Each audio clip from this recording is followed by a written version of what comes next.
Up, everybody? Back to another Saturday night live stream. Just an MRE tonight, I think. Do have a couple things here. Hang on a second. I forgot to grab one thing. Right back.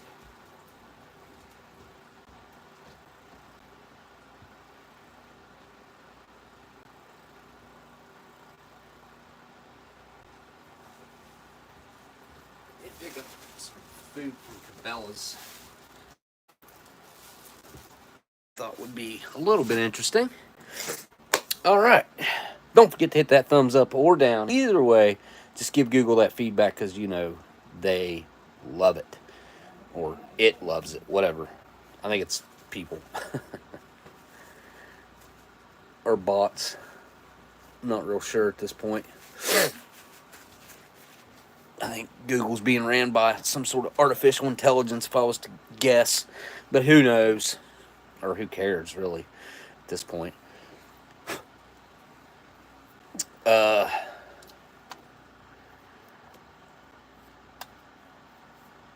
I didn't realize was it last week? Last time I did a live stream, that I had become so fascinated by that that beer that I had that was incredibly horrible. Actually, I got the empty can sitting right here. It was probably one of the worst ones I had. I almost didn't do this tonight. I've got a splitting headache. It's probably going to be a migraine because I have been seeing dots. Hey, Miss Marilyn's here. All right. And it's good to see K-Man made it. MRE info. Erie Eric, hello. Who else is here? LC, howdy. I got some stuff I need to send to you, LC. You and the kids. It's here somewhere, buried in a stack of stuff that has accumulated over the past 2-3 weeks of me kind of not being home to deal with stuff, I guess, is why I've let it stack up like this. I don't know. But tonight, I've been kind of craving something like lasagna or something, and I happened to have some beef ravioli, and I found some MREs that I didn't know that I had, and there happened to be a ravioli in there, so I'm happy to have actually found that, because I honestly did not know. I think I had like 7 in that box that I didn't know that I had. My hat's crooked. There we go. What else? Oh, I did pull out a couple old beers. I don't know that I'll have one tonight. I don't know. Maybe. This one, it's definitely got some rust down there on that seam on the bottom, but it's still, I can't dent it. I mean, I guess I can a little bit, but what you would expect out of a sealed can, although I do see some seepage, I think, or it's dirt maybe, around the pull tab. And then this one, they both have a pretty sealed sound to them. This one being a Bosch Premium, and this one being a Van Merit, which is an import. Imported into Chicago from where? It's like Swedish or something, with the windmill.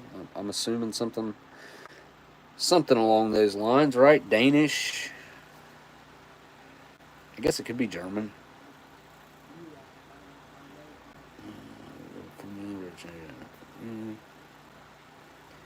So it doesn't say.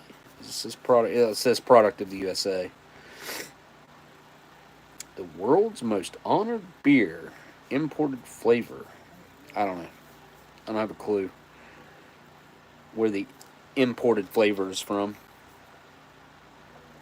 And then the other one probably brewed in, yep, Chippewa Falls, Wisconsin. I figured it'd be Wisconsin. A lot of beer made in Wisconsin. A lot of beer. I've ended up with a lot of beer that's been brewed in Wisconsin, but back in the day, like until you started seeing all these microbreweries and breweries just popping up, like smaller breweries, not even microbreweries, but smaller breweries popping up everywhere. Like Milwaukee area was a huge, I guess, just, I don't know why it's such a mecca for beer. I would say it is. I would consider it to be somewhat of a mecca. Chicken korma tonight. That sounds good. I had some really good, I think it was Chinese food the other day. Might have been Korean. I don't know. It was good though. And when we were in Columbus, I don't have any pictures on my other phone, but we stayed at this hotel, and they had it was in the description of the hotel, and it said that you got drinks and hors d'oeuvres in the evening. And I thought, when I think of hors d'oeuvres, like drinks and hors d'oeuvres, I think, okay, they're probably offering like some dinky little drink and like a cheese plate with a little, that's what I think of. Or maybe like some shrimp or something really simple, no prep time, no real work goes into the food. It's just stuff that you could slap out real quick. So the place that we stayed was called the Drury, I think it was the Inn. I think it's the Drury Inn and Suites, maybe. I'm sure that's what it is. But anyways, after we checked in that evening, we were there for that first drink and hors d'oeuvres thing, which was like from 5:30 to 7, I think. And this was a full buffet style setup. Like the first night there was meatballs and gravy, like a brown gravy, mashed potatoes, vegetables, steamed vegetables, salad. There was salad every night. There were nachos every night. There were hot dogs every night, weirdly enough. And like there was something else. I can't remember what else there was. There was a couple other things actually. And then there were some other little like small, but my point is, for what we paid for that room versus what we would have paid for another room, I paid about $5 more a night for this place versus the other place that we would probably typically stay at.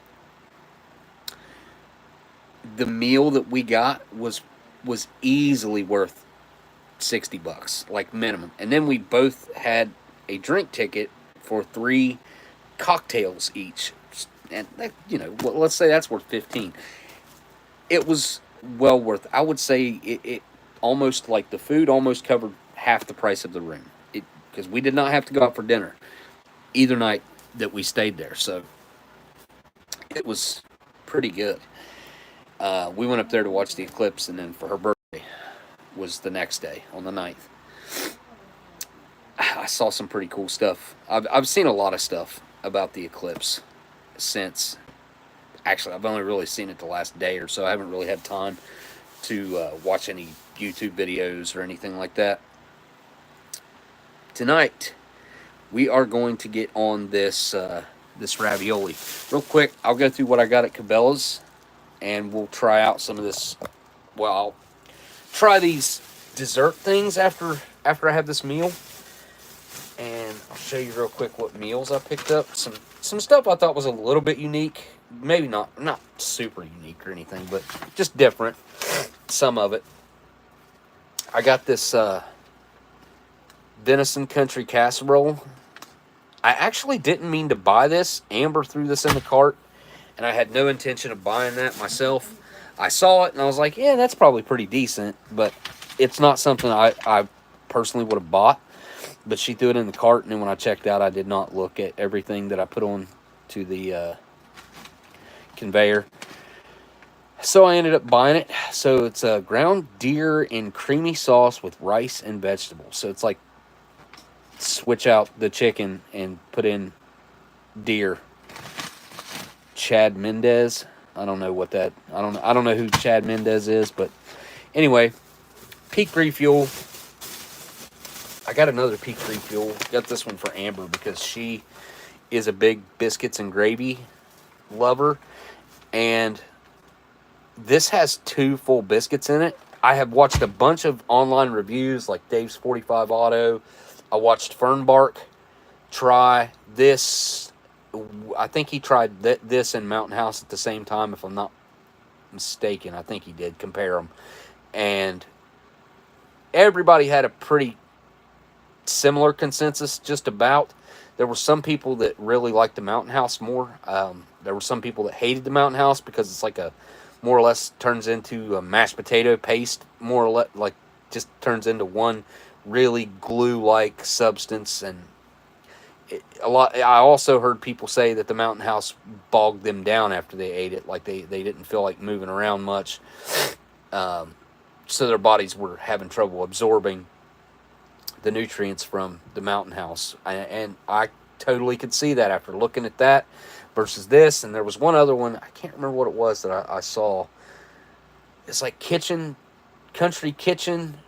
It was something like that, like Country Kitchen, but you had to literally roll out the biscuits, put oil in a pan, fry biscuits up in a pan, and then also make the gravy. So, well, you just had to add water to the gravy. Actually, no, you had to add room temperature water to the gravy, mix it up, and then put it in a skillet and heat it up. So, to thicken it up, actually. So, that was just, that's not something I would want to do on the go, but I will say, like, I am going to search that biscuits and gravy out because the people that I saw, it was a couple, it was a man and a woman who were married. I think it was a married couple. They were raving over how awesome the biscuits were. So I've got to find it and try it. What else did I get? Picked up that for my son, which is a Ready Wise. I've not had any of these Ready Wise like this. All the old Wise stuff that I've had is stuff that was Wise, and I don't think I've had anything since they started with this Ready Wise thing. I think that's the same. I think they're the same company. They just really rebranded themselves and started doing more freeze-dried focused meals versus they were doing like a lot of pasta stuff and like oatmeals and just that. There's another company that does that, but you guys know the type of food I'm talking about. So got that for my son. Got that for myself. Some beef stroganoff and did get me a lasagna. Like I said, I've been craving lasagna. Yeah, I thought there was one more. I guess not. Huh. Anyways, these are the things I'll try out tonight. I picked up some of these stuffed puffs. I've never had these. I don't think. I've had the marshmallows with chocolate in the middle. I don't know if those are called stuffed puffs or not. I've also had those with the coconut on them. I don't know if they're called like burnt marshmallows or whatever, but I really like those. I like the ones with the coconut on them. Got birthday cake. We have Cinnamon Toast Crunch. Looks like it's got like ground up cereal in it. Let's see. Cereal coated marshmallows filled with cinnamon flavored cream and crumbles. Okay, so there's like cream in there. And we got one more. Cookies and cream filled marshmallow bites. So try these out tonight. May as well.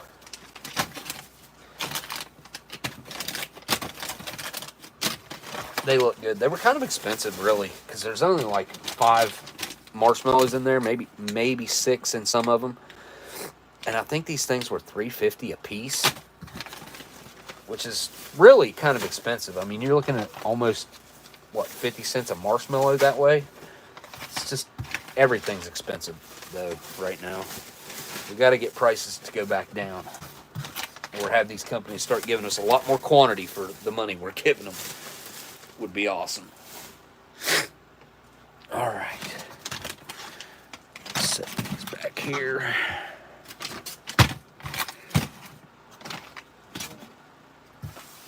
Okay.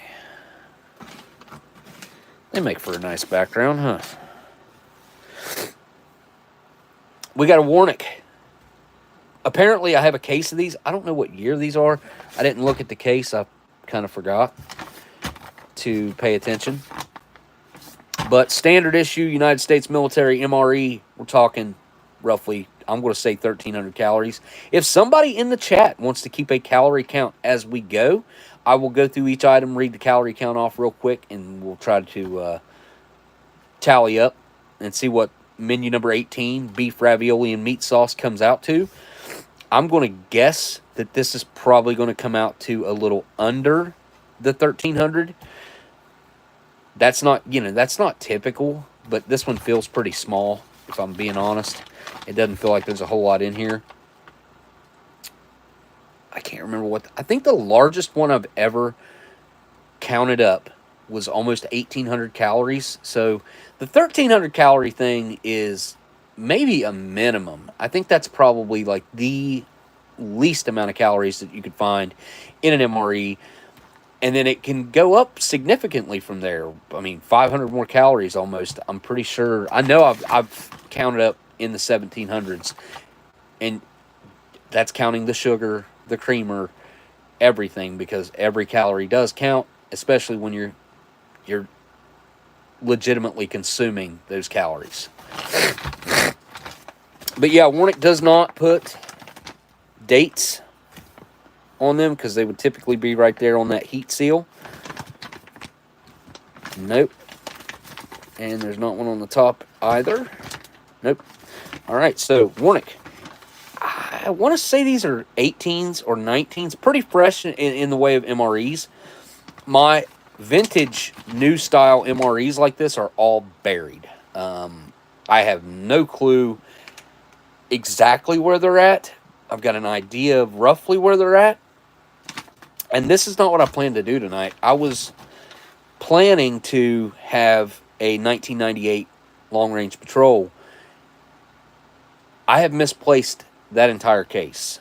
And if you know what those cases look like, let's see, there's 24, I think. Wait. How many meals is in that case? Hang on, 3 of each, let's see, 16. Yeah, there's 24. I'm pretty sure there's 24. I don't know how many's in a case of 1998 long-range patrols. K-Man, do you know how many? Is it 18 or is it 24? How many long-range patrols come in a case of 1998 LRPs? Looking at the chat, somebody might know. What was $4.24 at Walmart? We had carbs for supper. Chicken salad sandwiches, garlic bread. Yeah, bread, and more bread. James, I was just reading we had carbs for dinner. Biscuits and gravy here, decent. So we have, actually online right now, there's some sort of nationwide contest going on about a biscuit and gravy thing going on, and Tudor's Biscuit World, which is a West Virginia local, or it started in West Virginia. And I know I think there's some in Ohio. I'm pretty sure maybe not, actually. They might be in Pennsylvania. I don't know. But I know they started in West Virginia. They're in West Virginia. Tudor's Biscuit World, they were winning this contest out of like quite a few other. They had already beat out like 4 or 5 rounds. And they were tied exactly with some other place that I'd never heard of. So, yeah, cool. Don't forget to hit that thumbs up or down. Either way, just give Google that feedback if you don't mind. I really appreciate it. Huh, that's weird. So, I don't even know what that came off of. But, like, check this out.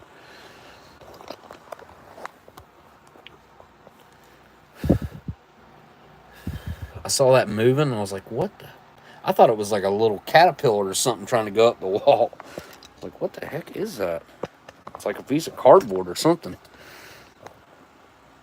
I don't know what it's from, but...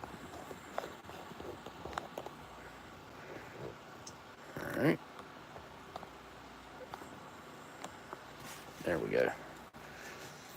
Okay. I don't recall. I'd have to look it up.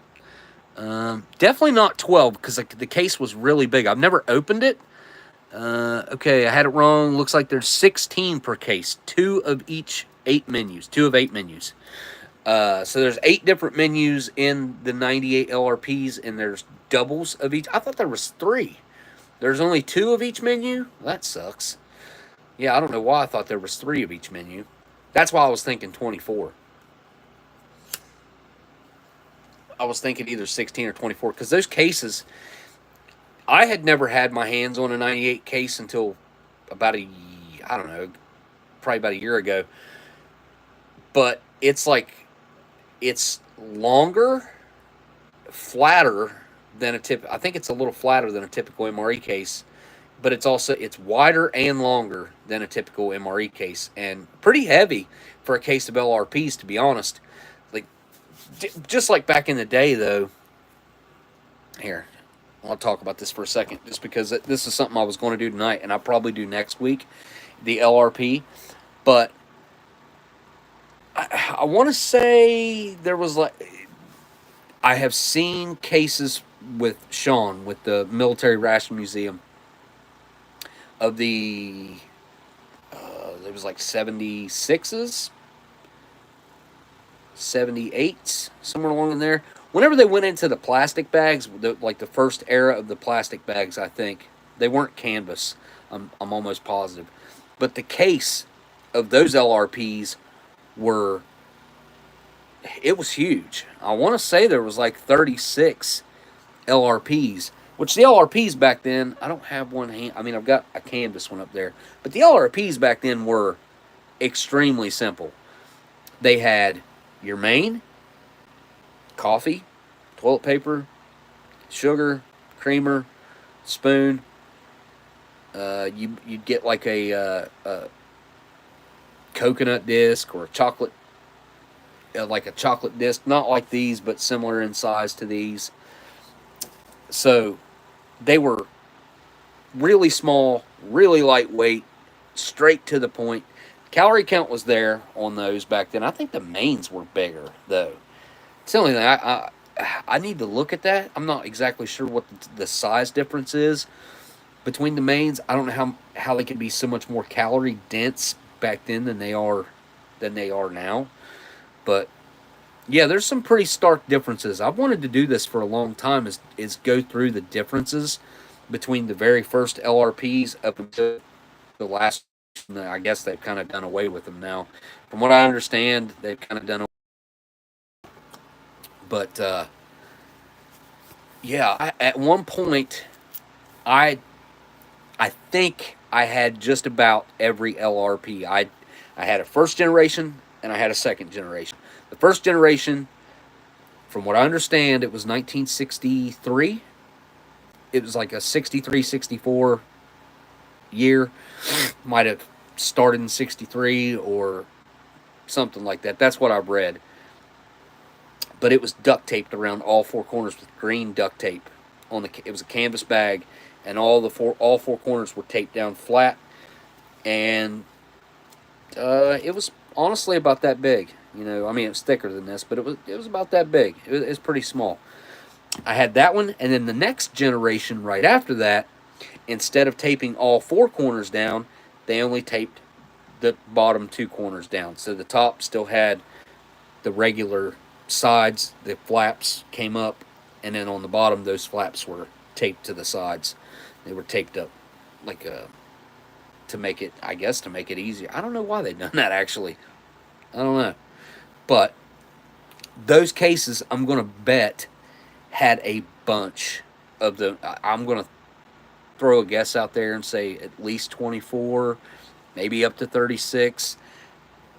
They may have went even higher than that. I know I've taken screenshots over the years of unique LRP cases that I had a pretty good idea I'd never get my hands on, because they do not come up very often, if you see them at all. And I mean, you might be buying an empty case if you're lucky to even find that. So, okay, we are going to dig in. Let's get into this thing and see what year this thing, because I don't even know what year it is. All right, so we're going to be opening up this Warnick. Menu number 18, beef ravioli in meat sauce. And of course, it's got the French writing on there to be compliant. Oh, yeah, nice. That opened up real easy. All right, let's, here we go. Let's do this. We'll start off with the main. We have our beef ravioli in meat sauce.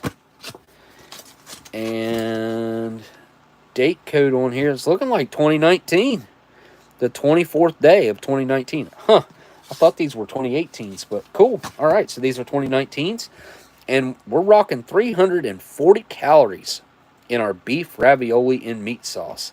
If anybody wants to keep track of the calories, that's starting off with 340 calories and 1,090 milligrams of sodium. 45% of a grown man's daily value of salt in this one pouch. So that's a lot. That is a lot of salt. Next, out of the bag, this is a small one. Ooh, we got a chocolate banana nut muffin top. Trans fat free, of course. And this bad boy's rocking 290 calories. 38th day of 2019. Definitely an early year, 2019, obviously. What else we got in here? Flip the bag over. A wheat snack bread, trans fat free. Looking like 180 calories in there. We've got our flameless ration heater. And our beverage bag that I won't use either one of. Next up, we have a beverage base powder, Tropical Punch. And this sucker has, wow, 120 calories in it. Huh. Definitely a modern drink mix for sure. Not a huge fan of that pouch. What else we got in here? There we go. We have a standard cheese spread. Man, I much prefer to have jalapenos. And this is rocking 120 calories also. Same as the drink mix. So 240 between those two, but 120, 120. Then we have our accessory packet, which is going to have our coffee creamer and whatnot in it. Our creamer, wow, that is our creamer right there, I think, with 0 calories in it. But the sugar is going to have some calories. Here, let's take a look at this thing real quick.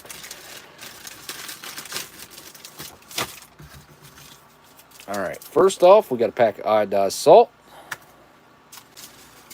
We got our Bill's Brew instant coffee. And that is 1.5 grams net weight. We have, oh, here's our creamer. Here's our creamer by the Giannis Brothers. And this is going to have 20 calories. 20 calories. We also have, wait, what? Daggone it. We got 2 things of salt. They messed up and gave me an extra salt instead of giving me sugar, because I don't have sugar. Dang it. Well, we got our moist towelette. We have some hot sauce that doesn't have, that's what didn't have any calories. Got some hot sauce. Cool. We got our Chiclets style gum. And last but not least, we got our U.S. issued butt ration, or napkins, paper towels, however you want to use those. Well, no, we got a thing of, that couldn't have came out of there. Did it? Enjoy? The cheap stuff? Really? Oh, man. Freaking maltodextrin. Sucralose. This stuff. I don't like this stuff. Not even a tiny bit. So I will probably just go get some sugar. And what else we got in here? We got our spoon. Last but not least, there's everything out of the bag. We got a package of, M&M's. The milk chocolate variety. As if they need to tell you that. It's a weird looking pack though. Got a weird, 230 calories in that bad boy. Best before date was 4 years and 4 months ago. Over 4 years and 4 months ago. Wow. And I consider this to be extremely fresh, folks. Like, this is about as fresh as, I mean, it's plenty good enough for me as far as freshness goes. All right. Anybody got a calorie count? Total for our entire contents of this particular MRE.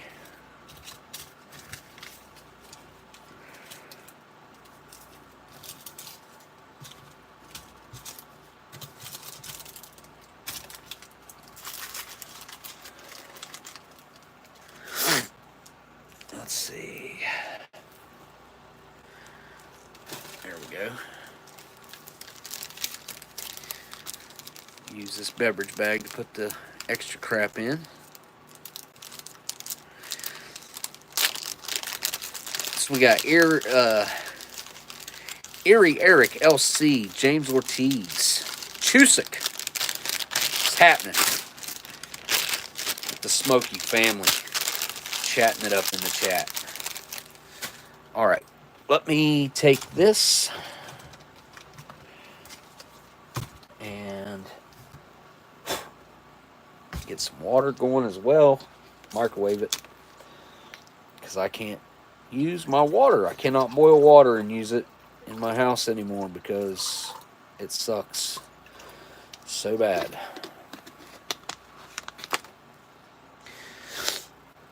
I might have a thing. Hang on a second. I'll show you. Because I think I got a thing of 90s M&Ms right here. Hang on. Remind me. Or I'll look at the chat and see it. Be right back.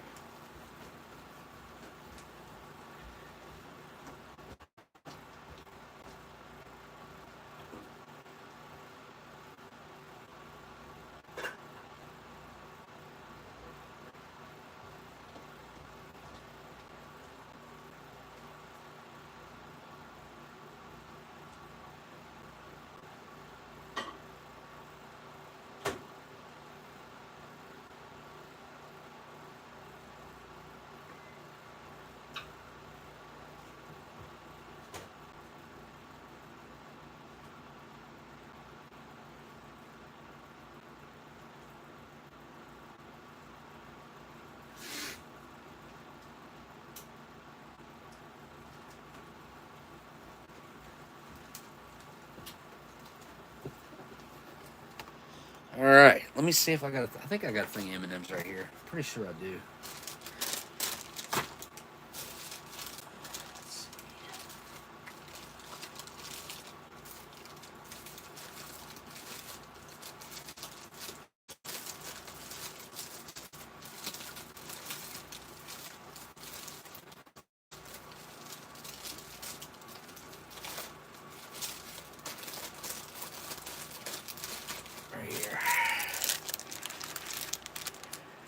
I think these are old. Let's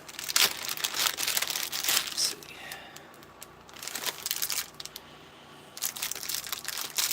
Actually, I think these are, I don't know when these, I think these are from 2003. Very similar, though, with those ones. Let's see what else I got. Probably got other ones stuffed in here. I thought I'd, yep, right there. Yep, there's a pack.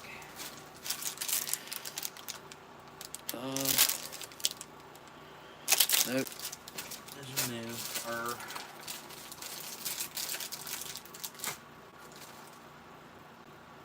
Let's see.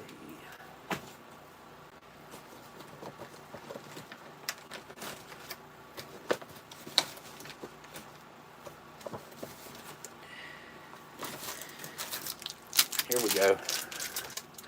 Boom. This pack is from 1996. Let me see if I got any other ones over here. Well, there's 3 different generations. Names. This one compared to this look different hardly at all, but they are. On the back, you can see they're pretty different.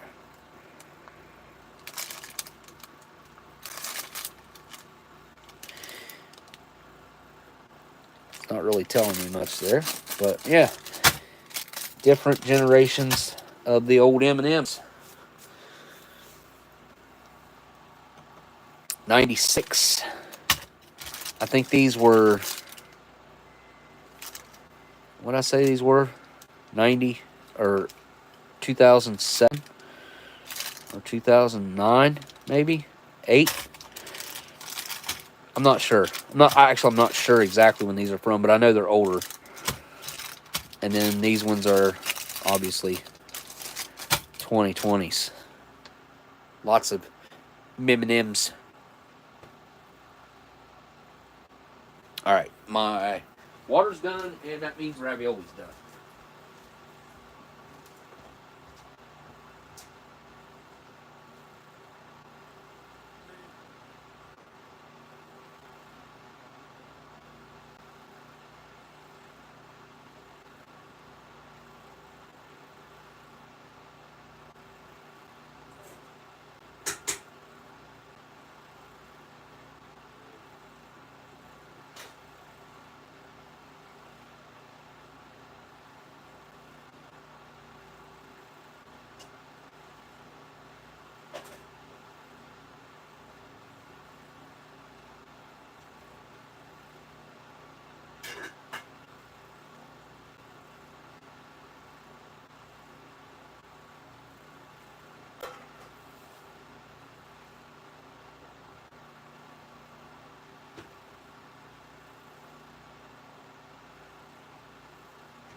Water. And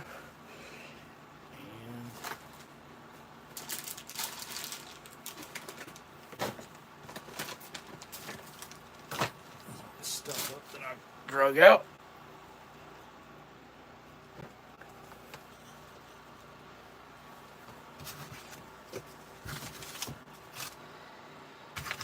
Yeah, there ain't much to this. Banana nut muffin top, wheat snack bread, a drink mix, cheese spread that kind of goes with the main along with the bread, really.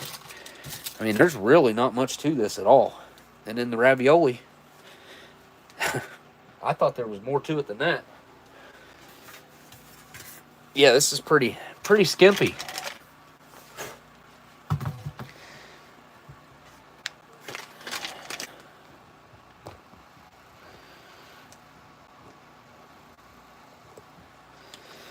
There we go. Wheat snack bread, cabbage base, cheese spread, banana nut muffin top. That's it. Oh, M&Ms. But still, that is the new ones, right? Hold up. Yeah, this one feels different. Okay. All right. All right. All right, all right, all right. And then we got coffee. Let's do the coffee first. Or, you know what? We don't have to do the coffee first. We can do the... whatever. Tropical punch. This stuff, man, that red 40 that's in there, red 40 Lake, is just... it wreaks havoc on my stomach anyway. And I also know how bad it is for us. Look at that. It looks almost nuclear or something. Okay. Weirdly enough, that felt hot on my tongue. Never had that happen before that I can recall. And the powder did not dissolve. That was weird. Huh. Definitely felt warm. Powder did. Like, I don't know, man. Like, that's just weird. Good bit of powder in there, too, as you can see. 1.2 ounces of it, or 34 grams of this red biohazard. Oops. How much water? I think it calls for 12 ounces. And I definitely don't have that in this bottle, but here, let's...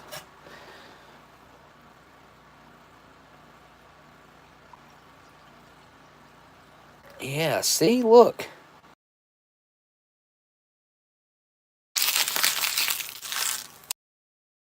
Yeah, it didn't want to dissolve in my mouth either. And now it's like, look at that.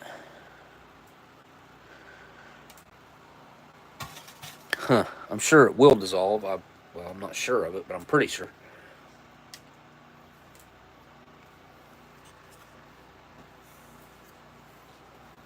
Give it some more water.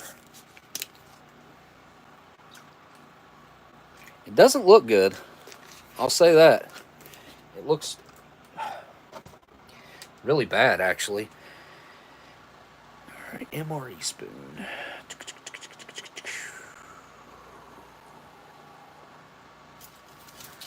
Guess I don't have any open. Huh.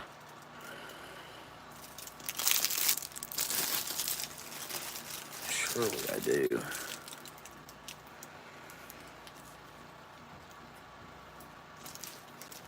Here, let me go grab some open MRE spoons.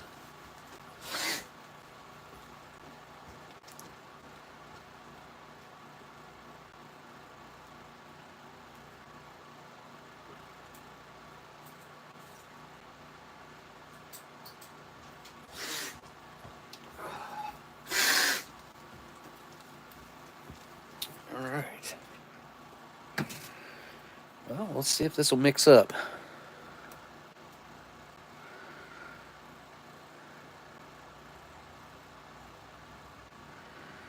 Yeah, this is not acting normal at all, in my personal opinion.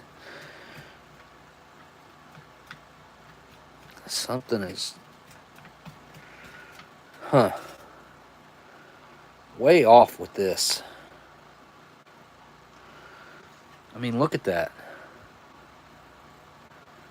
I've mixed up a ton of these drinks before, and I mean, I might have had this on a minute scale, but not this large of a problem. And it's obvious. It doesn't even look like it's mixing in right to the water.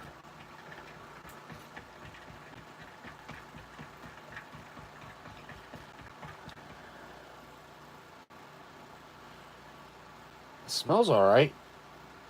I mean, it tasted like fruit punch. Or tropical punch. It just had a warm sensation to it. This is not okay. I've never seen a drink mix go bad. I didn't even know that. Like, I don't even know that that's really a thing. This thing seems to be almost defective. What do you guys think? Has anybody else ever encountered this?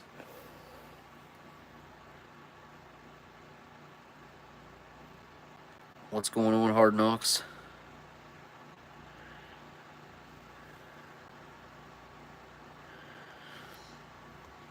Josh Tard. What's going on?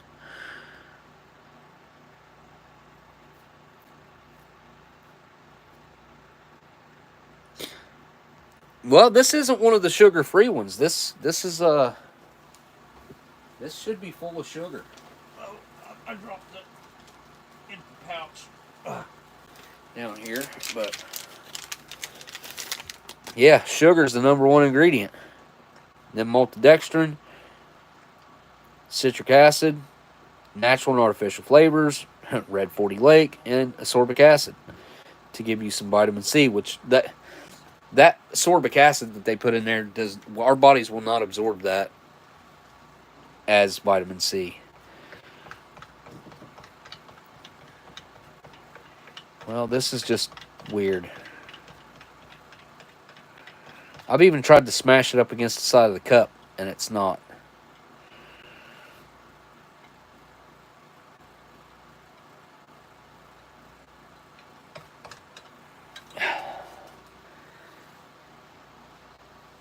It's not wanting to do it. Yeah, I don't know. Like I said, if anybody else has experienced this, let me know, because this is the first time I've ever ran into this. I'm going to bet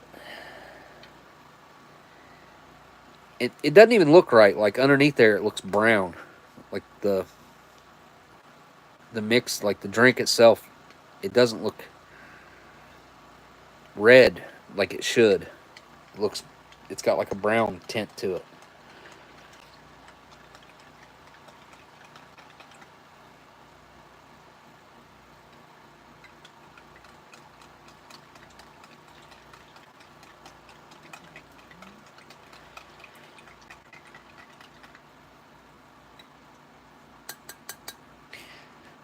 Well, I'm just going to let it set back there, I suppose. Huh.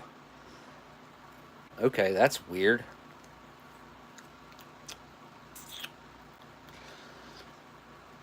Huh. So the spoon has like this weird dryness to it. Something is up with that. I don't know what it is, but it ain't right. That's all I know. I don't know what would cause that. I've never encountered it before. And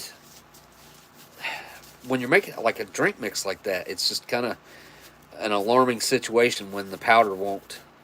Well, the hot sensation, not like a pepper hot either, like a heat hot, like hot hands would be. I guess maybe you stuck your tongue on a hot hands, like it had like almost like a heat effect to it, which again is extremely strange. All right, let's take a look at the chocolate banana nut muffin top. Oh wait, we got coffee to make. My bad. My bad, y'all. Tim Tam, my buddy Dan. Tim Tam from my buddy Dan. I got another Tim Tam cup that I got from Trucker. It's just a metal one with a lid. It's a good coffee cup. There is no tear notch on this at all. Not even a little bit.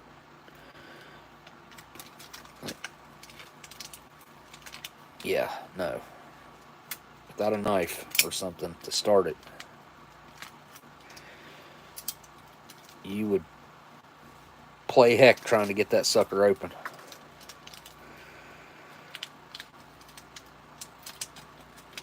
There we go. There's our creamer.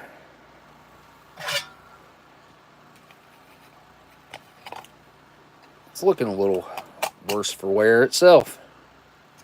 A little bit kind of chunky. Huh. As new and fresh as these things are, man, it's kind of weird that we're having the issues we're having. All right, Bill's Brew. This is freeze-dried coffee, right? Sure it is. Look at it. Really dark looking. Huh. Look at the white in there. Well, huh. Yeah, that looks weird too. Kinda. It smells kind of weird too. It smells kind of like fruity. Huh. I don't know what that's about. It'll be alright. It's just coffee. Go ahead and give it the water. Cool, that's not going to dissolve either. Maybe they waterproofed all the drink mixes. Waterproofed them all. That's kind of what it's looking like.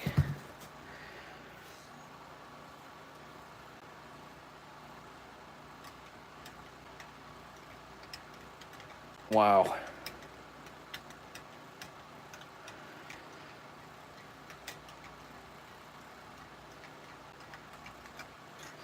Go grab some sugar.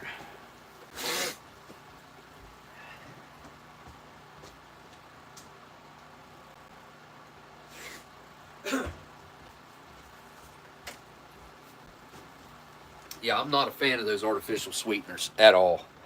Not even a little bit. I don't like the aftertaste. I don't like what they do to our body. I don't like... There's just too many negatives. Alright, I can't do it left-handed.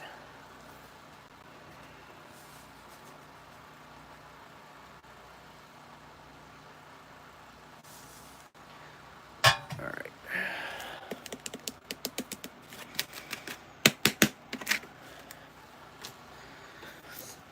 Give it a quick stir.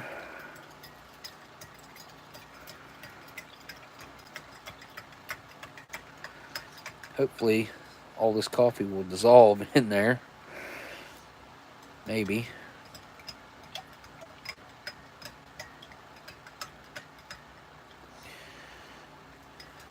Yeah, it's looking like it's just about there. Still, though, a little weird. A little weird. Chocolate banana nut muffin top. Army dessert. Military dessert. That just smells like chocolate. I don't smell no banana. Usually the banana, the artificial banana flavor, artificial banana essence, whatever exactly it is that they use, is typically the overwhelming scent of one of these things. And I don't smell it at all. All I smell is chocolate. It literally smells like a brownie. Cool. I mean, I like the banana. It's just usually it's a little much, if I'm being honest.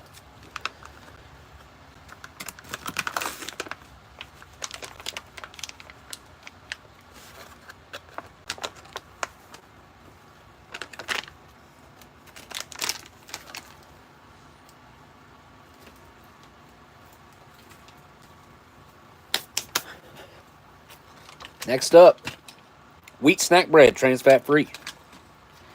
TFF.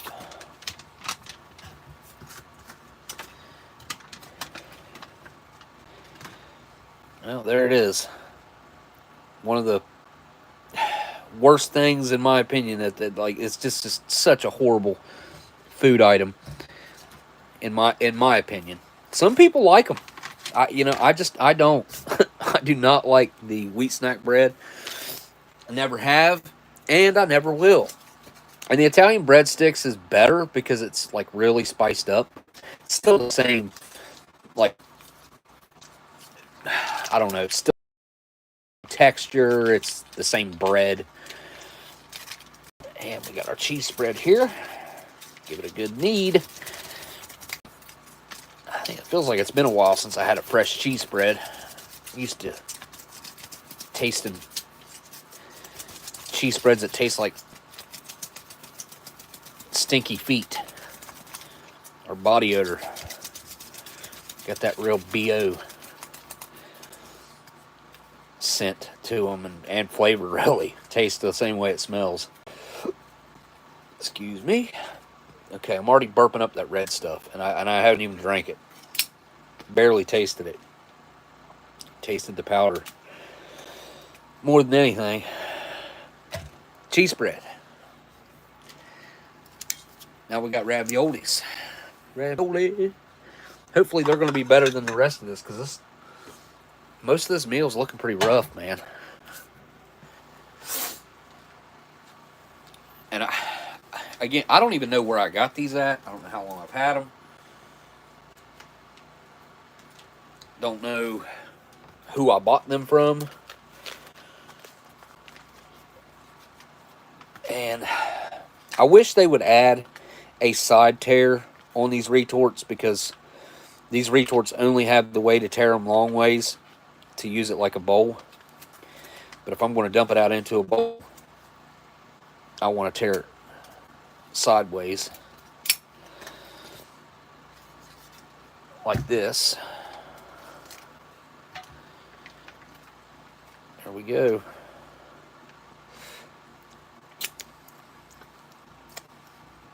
There's the raviolis.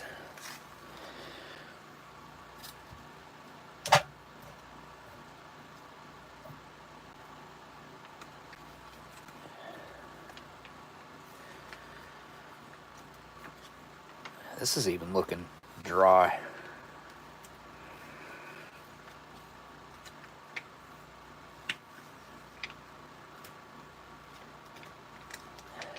This is hot too. Not hot enough to burn me right now, but it's hot.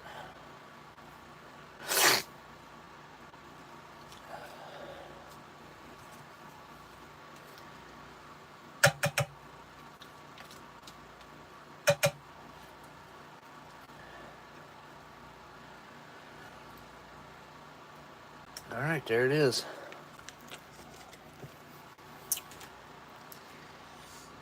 An entire 2019 beef ravioli plated out, made up.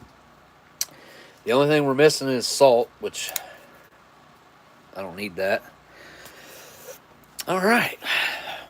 Tim, how's it going? Hey, Multimagnum's here. What's up, man? James Ortiz, Hard Knocks 2000. I mentioned that earlier.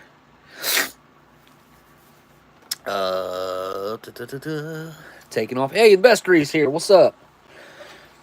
All right. Good old beef raviolis. Pretty typical of a, going to be, I'm assuming, always, usually is, but very similar to a Chef Boyardee. But, here we go. Nice meat chunks on there. You got your pasta cube with some, hopefully some meat inside it. Down the hatch.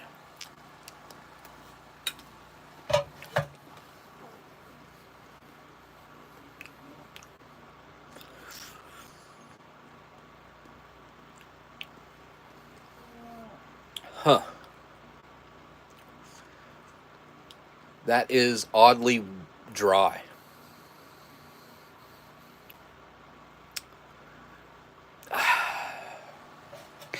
Even with the sauce that I added to that.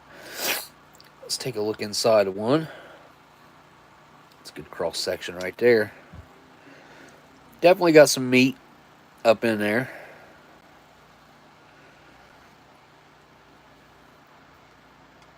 There we go. Some processed, like meatball meat. Add some of this marinara to it, but some of the meat. You can see how dry it looks, the meat looks.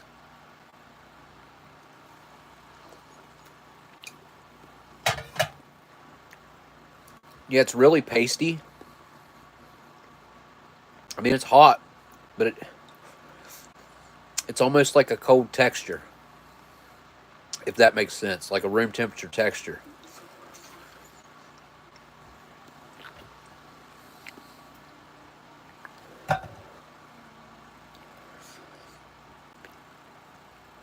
Here's your cross section of your wheat snack bread. This isn't even the white kind. This is just straight up wheat snack bread.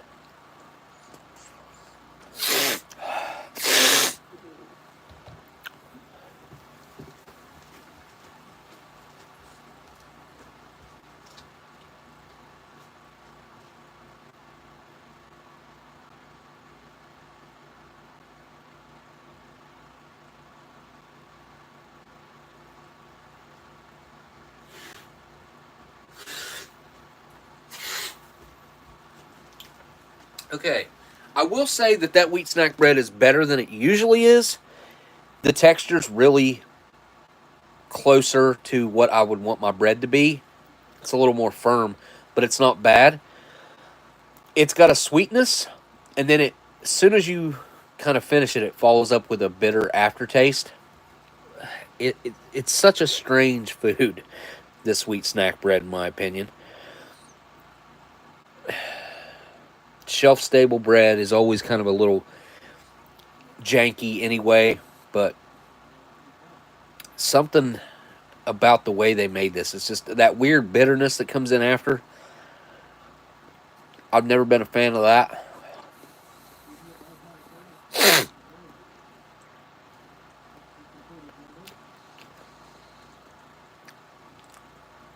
To me, it doesn't taste a whole lot like wheat bread either. It just tastes like dough. It's really doughy. Really doughy. Hey, Smokey. That what? Beezed was used for target practice with all the holes in it. What? Beezed? Beezed? Holes in it. Are we talking about the... Wait, this? I'm confused. Thank you for the super chat, by the way, LC.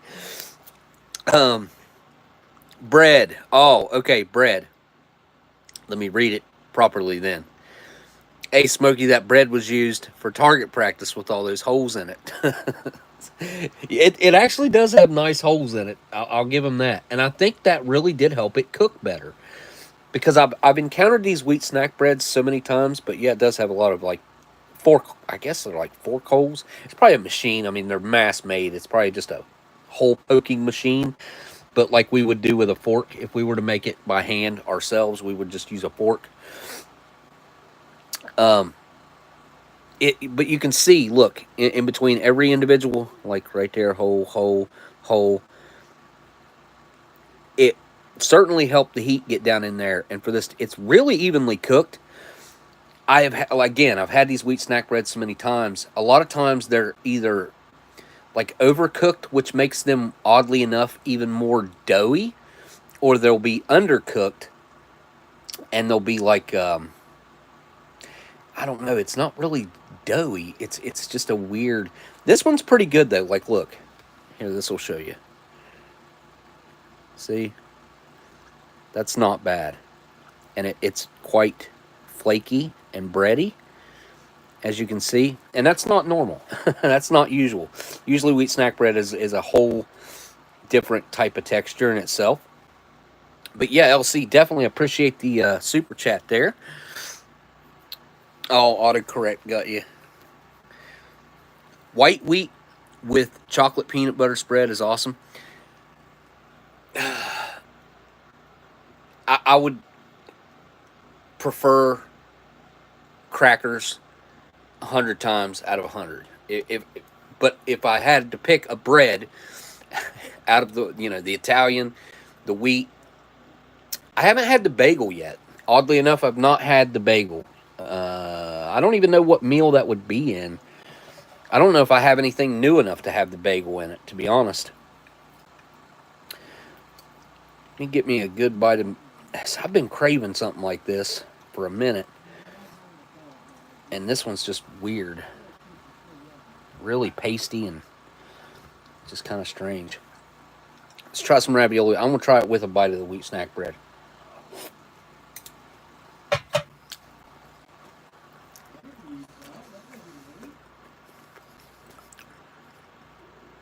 I mean, really, when you're putting the dry with the dry, they don't really help each other out much.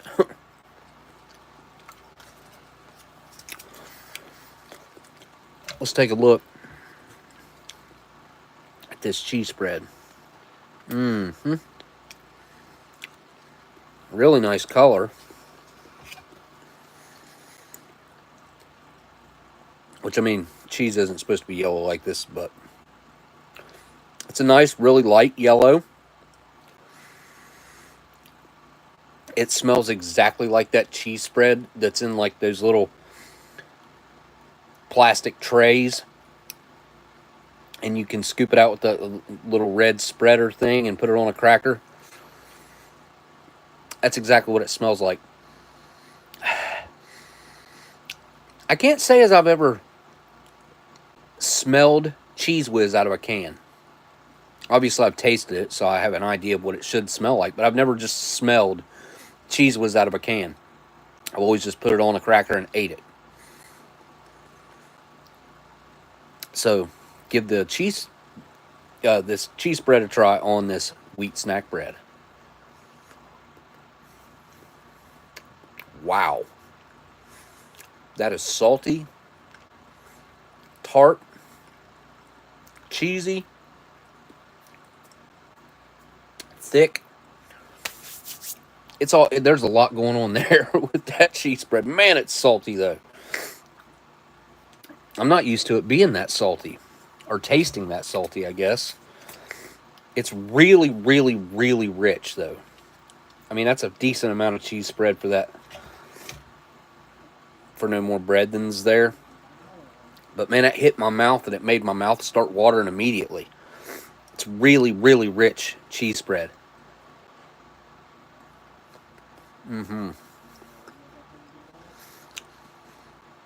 I mean, it's good for a couple bites, but I couldn't eat a whole lot like that because it's just so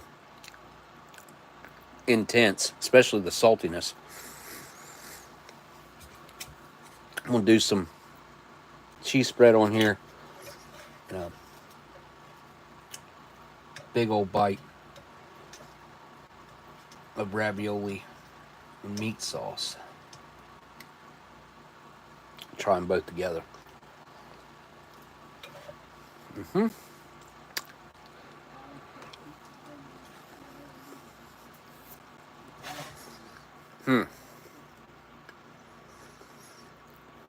Well,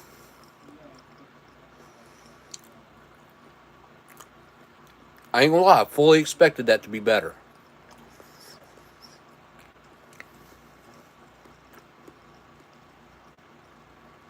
You've only seen Cheese Whiz in a jar.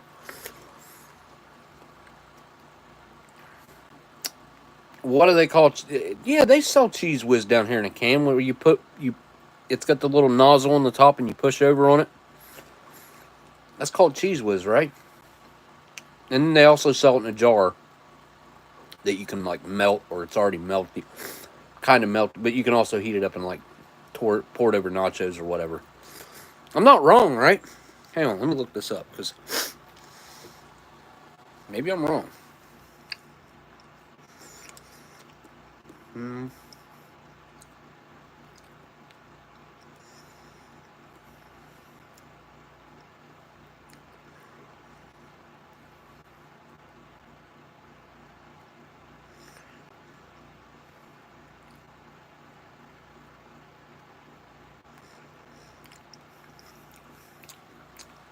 Well, sorry, it's called Easy Cheese. We've just always called this Cheese Whiz where I live. No, I guess we really didn't go by the brand name. We just went by, yeah, it's called Easy Cheese. Huh. Cheddar cheese powder. That stuff's pretty good. I've mixed that up and added it to rice and beef and chicken, all kinds of stuff. That stuff is really good. They had a bunch of powdered peanut butter at Sam's Club when we were there last time, which I don't go to Sam's Club. I've just started doing that because it's so far away from me. The closest one's like an hour away. roughly an hour away. All right, so I got to go for this hot sauce because, well,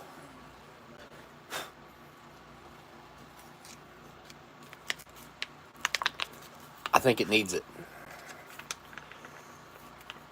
Although I won't use all this hot sauce right now because I'm not. This ravioli ain't doing it for me. I thought it was going to be better. It should be better. There's something up with this meal. This whole thing is like somewhat janky. Oh, janky. That shouldn't have just happened. All right.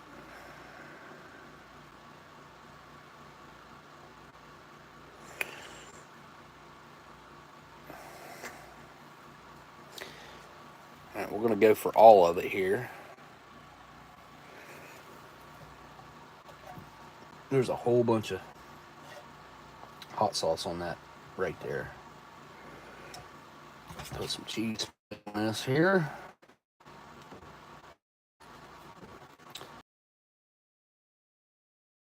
Yeah, we just call that cheese whiz. It's just what we've always called it here. My kids have called it that ever since they were kids. I called it that ever since I was a kid. All right, here we go.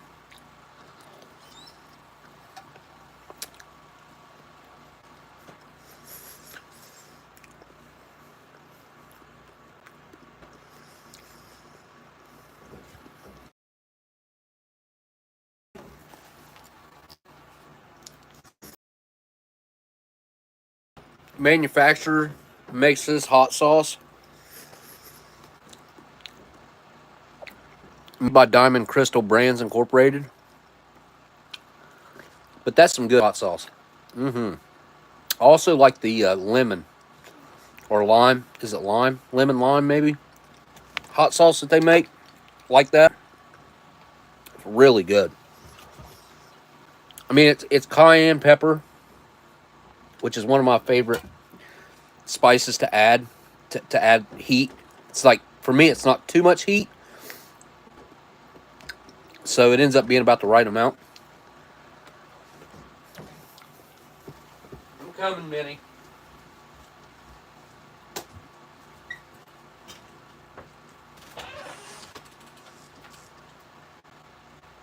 Come on, girl. That's girl. Come on. Come on. Come on, baby.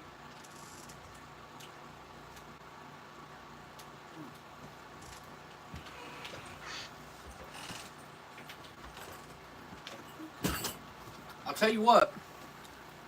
The hot sauce, the cheese spread, even the wheat snack bread, everything mixed together, not bad. Like, that's way better than any one of those items on its own. And I really, honestly, I think it's just the hot sauce that's really took it over the edge for me. Having that little bit of heat, changing up the flavors.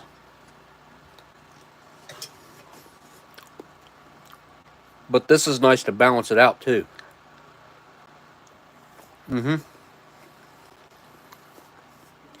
Yeah.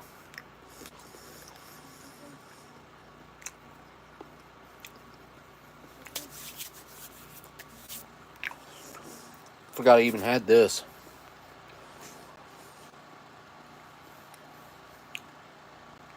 Hot pepper peach jam. Oh, it's only got jalapenos in it.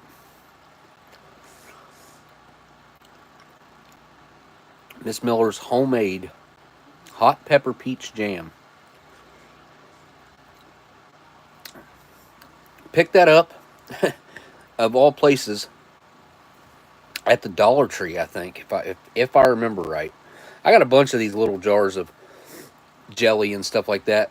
Hotels I've stayed at over the past couple years, if they have little jellies like that, I'll keep them, because they'll throw them away. If they're on your table and you don't use them, I've seen them just throw them away. I know whenever I was in Hawaii, that's what they do, and I was like, I ain't throwing those away. I'll take them. Some jelly. That smells like metal. Yum. Some super cheap, stupid jelly. It is jelly, right? Not jam. No, it's jam. Okay. All right.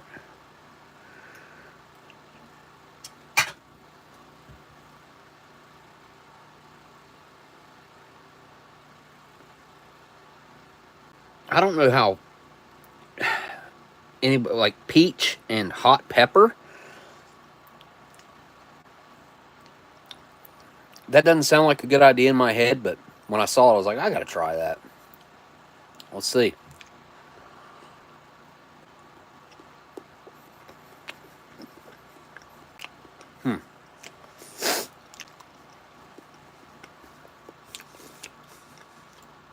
That's got jalapeno seeds in it.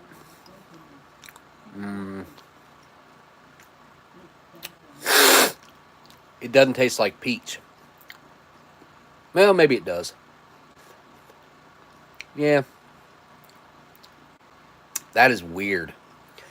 But my mouth was already hot anyway, so I need a fresh. I'll be honest, I don't want to drink this. There. Can you see it? It's got a really nice sheen on top of it that looks like oil. It's left a ring around the top, which is also very odd with the drink mix like this. That's not normal. There's still some in there that is not dissolved or broken up yet. I will stick this spoon in it and mix it here. Let me mix this coffee up one more time, just in case. And now I will mix this up one more time.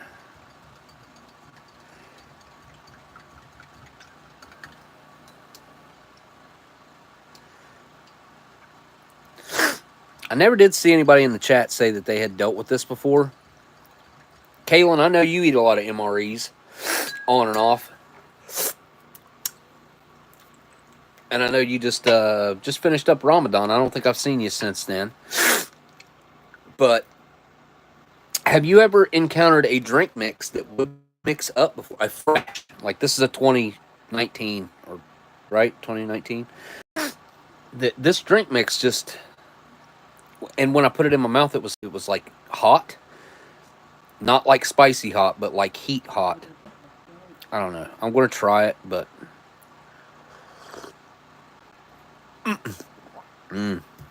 what the? Okay. There's something seriously wrong with that. That tasted like paint and also another chemical flavor in there. That is the weirdest drink mix I've ever encountered. And I've mixed up drink mixes that probably got wet 20, 25 years ago, 20, 30 years ago, that got moisture in them. And I still mixed them up and drank them, and they tasted fine. This is something that went wrong at the factory. Looking at it in person with my eyes, like, the liquid itself now looks like it's got this sort of a brown tint to it. And this should be bright red and cleared out. Like all that fogginess. But you see how it's got like a brown look to it? That tastes the weirdest I've ever encountered. Here's the the package. It's just sugar. It's got red 40 Lake in it. But I mean, I've probably mixed 100 of these tropical, even in this style pouch before. I've probably mixed 100 of these things over the years. I've never encountered anything like this before. So the package says sugar, maltodextrin, citric acid, natural and artificial flavor, red 40 Lake, obviously, and sorbic acid. That's it. You know, nothing crazy. Made by World Flavors, Ivyland, PA. Yeah, no, there's something real seriously wrong with that. And even the coffee was like not mixing up right, which I mean, I've encountered that before, and it's just, I would say, substandard packaging, and it had either been packaged with a little bit of moisture that from the air, or it somehow got a little bit of moisture to it. But it's turned out looking okay now. We'll see.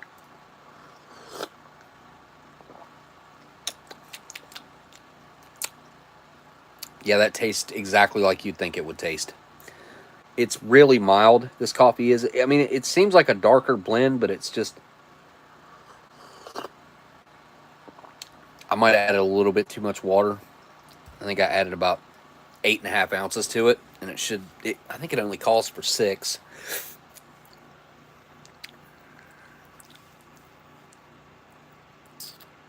Yeah, well, I mean, you know, if somebody would have got this, and a lot of guys, they'll use a Camelback, and they only use for drink mixes, because it'll dye it, make it look awful, and the straw will also get dyed from these stupid dyes that they put in them.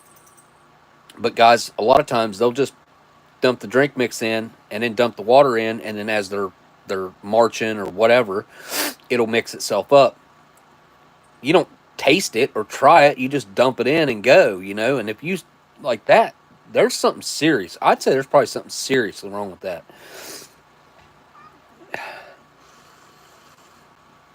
I mean, it smells a little bit weird.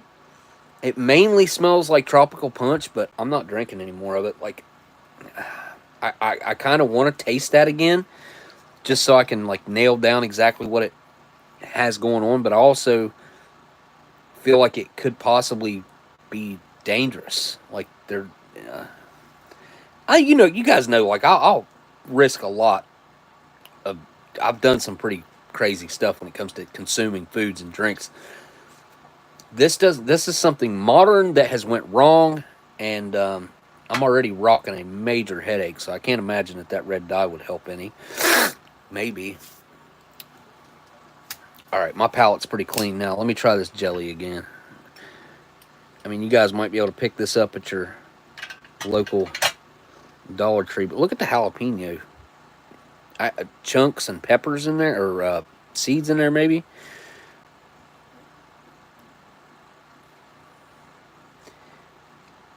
Hot peach jam.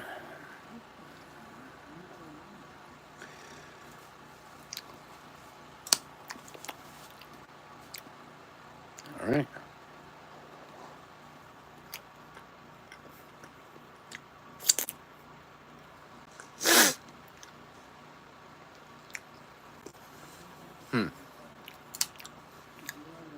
That's definitely got some heat to it. Not too much, but enough that it's noticeable. Somebody who's not like into spicy stuff, or you probably wouldn't like this. But in my, like, it's really mild. Obviously, it's jalapeno, so it can't be too hot. But it does have a little bit of hot that kind of hits you in the back of your tongue. That's kind of interesting. And the peach jam part of it isn't real peachy. I'll leave that open. I might try it on that chocolate. All right. Time to try a chocolate banana nut muffin top.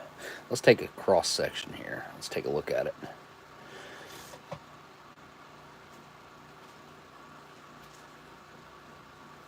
There we go. Some chunks of chocolate up there. There's a nut. I assume I think they're walnuts. You smell it? Again, I don't smell the banana. I just smell the chocolate. All right, I'll give it a try. Maybe they forgot to put the banana in this one. I don't know. That was wet. A piece was like from the chocolate, I guess.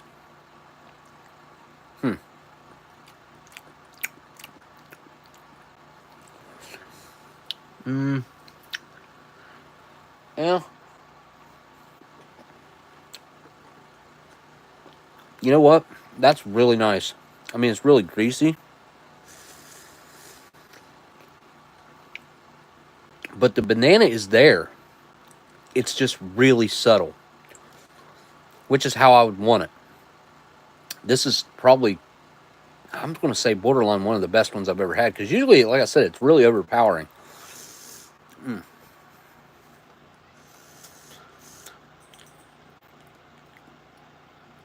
LC with the super chat says we're having stream freezing issues here. Oh, well, man, I'm sorry. think that's what's going on though. I don't think it's on my end.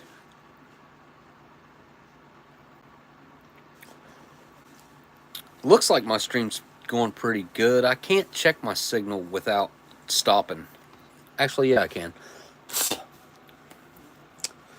Well, I'd have to go get my old phone. Should be good now, though. Thank you for the super chat, by the way. This is really good. This is probably the best one I've ever had. Weirdly enough, a lot of like odd things going on in here that really were not up to par. But the chocolate banana nut muffin top, that's on point. I'm going to try. It's falling apart. These things, they don't hold together very well. I'm going to try a bite of it with a sip of coffee.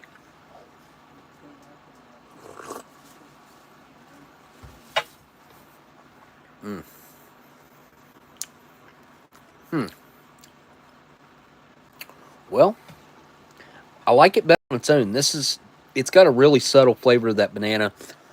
The chocolate itself isn't real sweet or anything. Everything's really nicely balanced.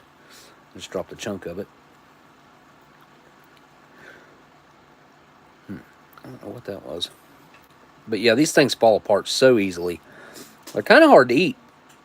And you're super lucky. If you pull one out of the package that's still together like this, usually they just fall apart and you got to kind of eat them like you eat the crumbs out of the last of the bag of chips. You just got to kind of tip the bag up and kind of eat it that way. Yeah, these things fall apart a lot. I don't know why. I don't know why they don't hold together better.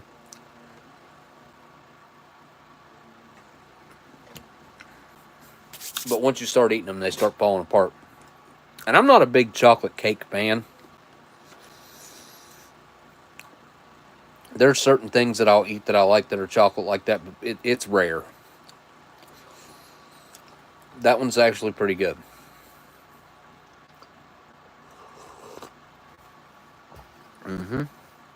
Now the coffee follows it up really nice. And our milk chocolate M&Ms. My fingers are greasy.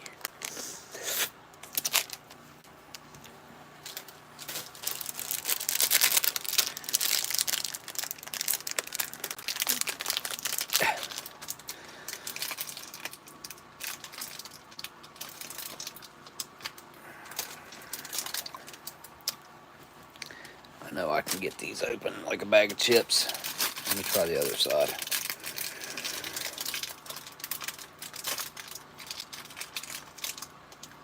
There we go.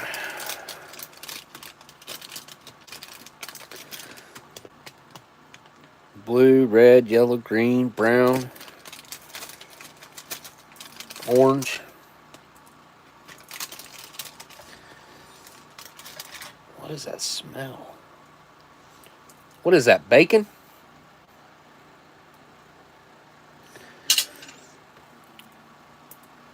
No cracking. So these haven't seen too much heat yet. Something's going on with this MRE. I don't know what it is.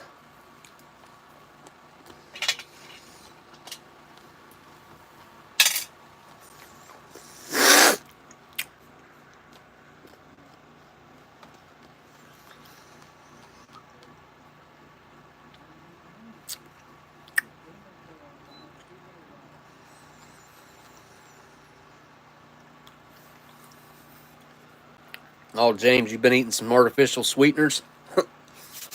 My man.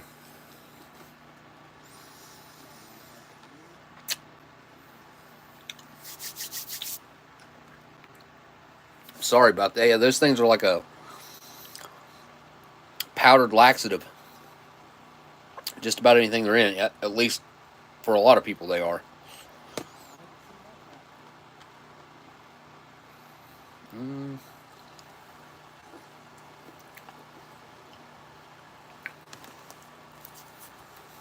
What the heck? I don't know what happened to them. Those American Spirits, I was going to have one of those. I'm going to have one of these. I've been craving one of these the all-natural Pall Malls from Poland. They're definitely my go-to. I've had a few of them. Let's see how many I got left. 3, 6, 9, 12. Hang on. 3, 6, 9, 12, 15. I got 16, well, 15 left after this one.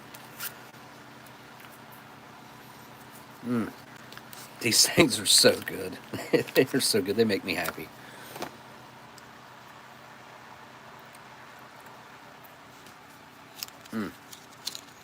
So clean, even on the dry pull. Huh. You can just tell.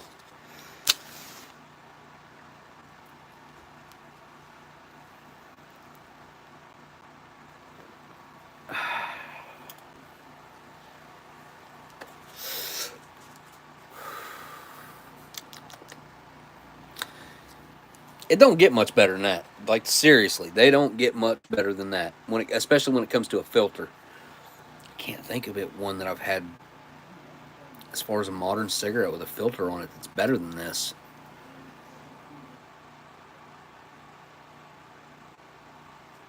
I think this is probably the best I've ever had when it comes to a fresh filtered cigarette. I mean, American Spirits are good, but these are better. Smokes get fine with time, some foods too. Yeah, that's certainly the case. And I think sometimes really with the food, it's not that it ages well, it's that it was just a whole lot better when it was made 40 years ago. Like, they just made it a lot better 40 years ago. It's my opinion. You know, there's certainly some age that has to happen there. But for instance, like a chocolate covered oatmeal cookie, I've had those, and whenever they start they'll be edible almost no matter what. Can't remember ever having one that wasn't edible. But they do, like the sorbitol in them, or something like I think they must have a little bit of sorbitol in them that goes off, and they have like a slightly industrial chemical aged flavor to them, but they're still good. They're still good, they're still edible. But when you get one from 1980 to 1997, in that range, that is still perfect, like they just made it, you can't ask for something much better than that. Like, they're so good. They really are. They've grown on me a lot. I'm not a huge fan of like that particular like, if it was just that oatmeal cookie, I could probably care less. But when you mix the two together, and then you also put the prestige of the age on it, I don't know. There's just something about that, and you can't buy that. You can't just go to the store and buy that. You can't buy that anywhere.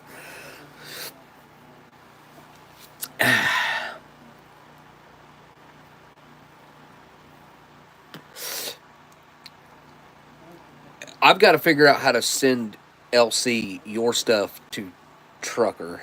I've got to get on that within the next week or two. I know this week coming up, I hope to get a bunch done. I got a bunch like in my head that I've got planned out. And then I've got a couple appointments that I got to keep too.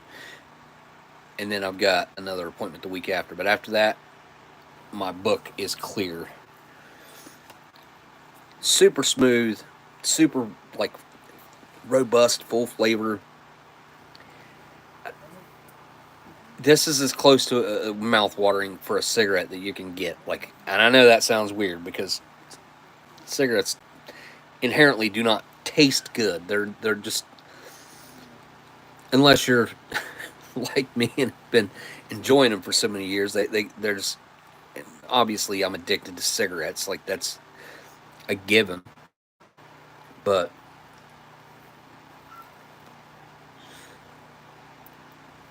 man, it just doesn't get much better than that. The only way it gets better, and it won't be a filter, it'll be a non-filter, is to slap some really nice, hermetically sealed age on it. It's got to be a good brand to start with too. It's got to be a Lucky Strike, a Pall Mall, Um, Hi. Hi. Come here.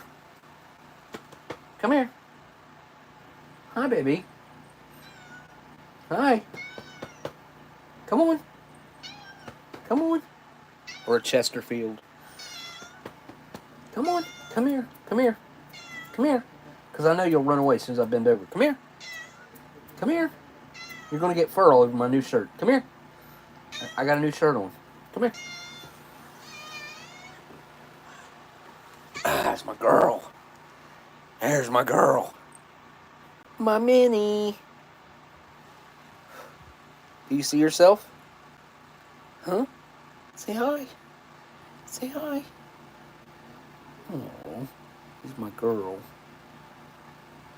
She's an old lady. She's an old lady. Hey, what's up, CT? I believe she's 16 now. 16 years old. And her son's in there in the kitchen, and he's almost completely blind. He's got, I guess it's cataracts, where your eyes like go cloudy. Oh, she's a good kitty. She's such a good cat, and she's in such good health. Yes, or is, because we've had her we've had her. The only cat we ever wanted was this one. we never we didn't even go to get her, but we were cool with having her because we didn't have any, and she showed up out of the blue as a stray. She was probably between a year and 2 years old. And she's got little tiny mini legs. That's why she's called Minnie. What do you think, honey? Can I put you down?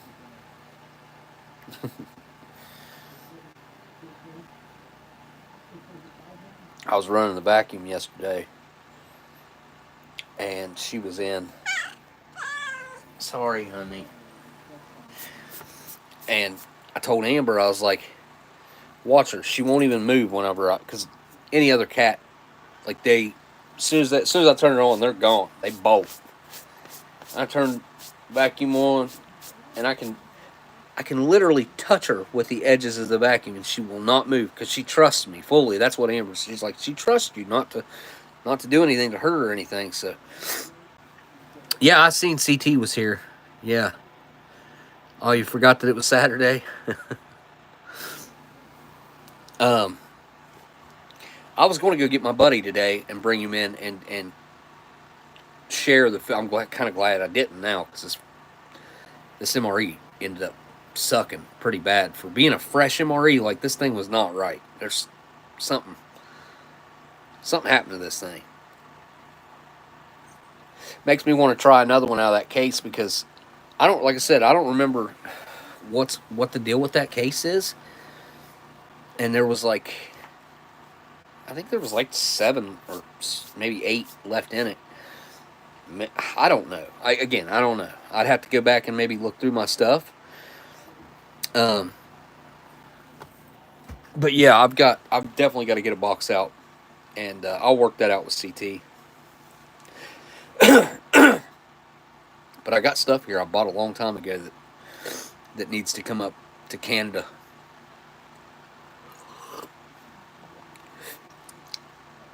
LC says cats are something special. Well, that depends on who you talk to, I guess, because I see people that hate cats for some reason. I don't really understand that myself. But there's a huge difference between a cat and a dog. Dogs are loyal to their humans. Cats are not. Not in the same way. Like they might take a liking to somebody, but as long as a cat's outside, like, a cat could survive, period. Dogs, like, they'll have to learn how to survive again, and sometimes they won't do what it takes to survive. A cat, on the other hand, I don't think a cat would not do what it takes to survive. I could be wrong, but I think that's the typical consensus on cats, and a lot of people think cats are evil. I've seen a lot of people say that before. Um, Never trust a person that hates cats. I've heard it the opposite way too. Never trust a person that likes cats. So it's not like I set out to have cats or anything. It's just I have a what would I call it? I have a hard time turning any animal down. If a horse was to show up in my backyard tomorrow, I'm sure I would take it in and figure out how to, I'd build a barn for it. I'd figure out how to take care of it. I've never had a horse, but I'd figure it out. I figured I'd get it food, and I would build it shelter, and I'd take care of it. It's just how I am now. I used to hunt and stuff whenever I was younger. Actually, I hunted all the way up until I think the last time I took my son was 2015, because I got hurt April 2016. Wow, we're coming up on 8 years. Anyway, yeah, I took both my boys hunting November, December of 2015, deer season, and that was the last time I went. And honestly, even then, I was kind of debating on whether I really. The only reason I did it is because I think my kids need to know how to hunt. Like, I was taught how to hunt when I was a kid, and I killed some deer when I was a kid. I think it's a valuable lesson, and I think it's important to understand how to use the animal. And really, I don't think it's something that I would do unless I had to, unless I had to hunt. Like, and I could go out and hunt, no problem. Hunting's patience, really, and understanding patterns where deer will travel. That's a pretty simple. If you get into animals and you know the animals and you like animals like I do, you just kind of understand how they operate. So therefore, hunting is just easy. It's just really easy because you know where they're going to travel, and you look for beaten paths because they follow the same paths all the time, and they will literally beat down a path, a trail.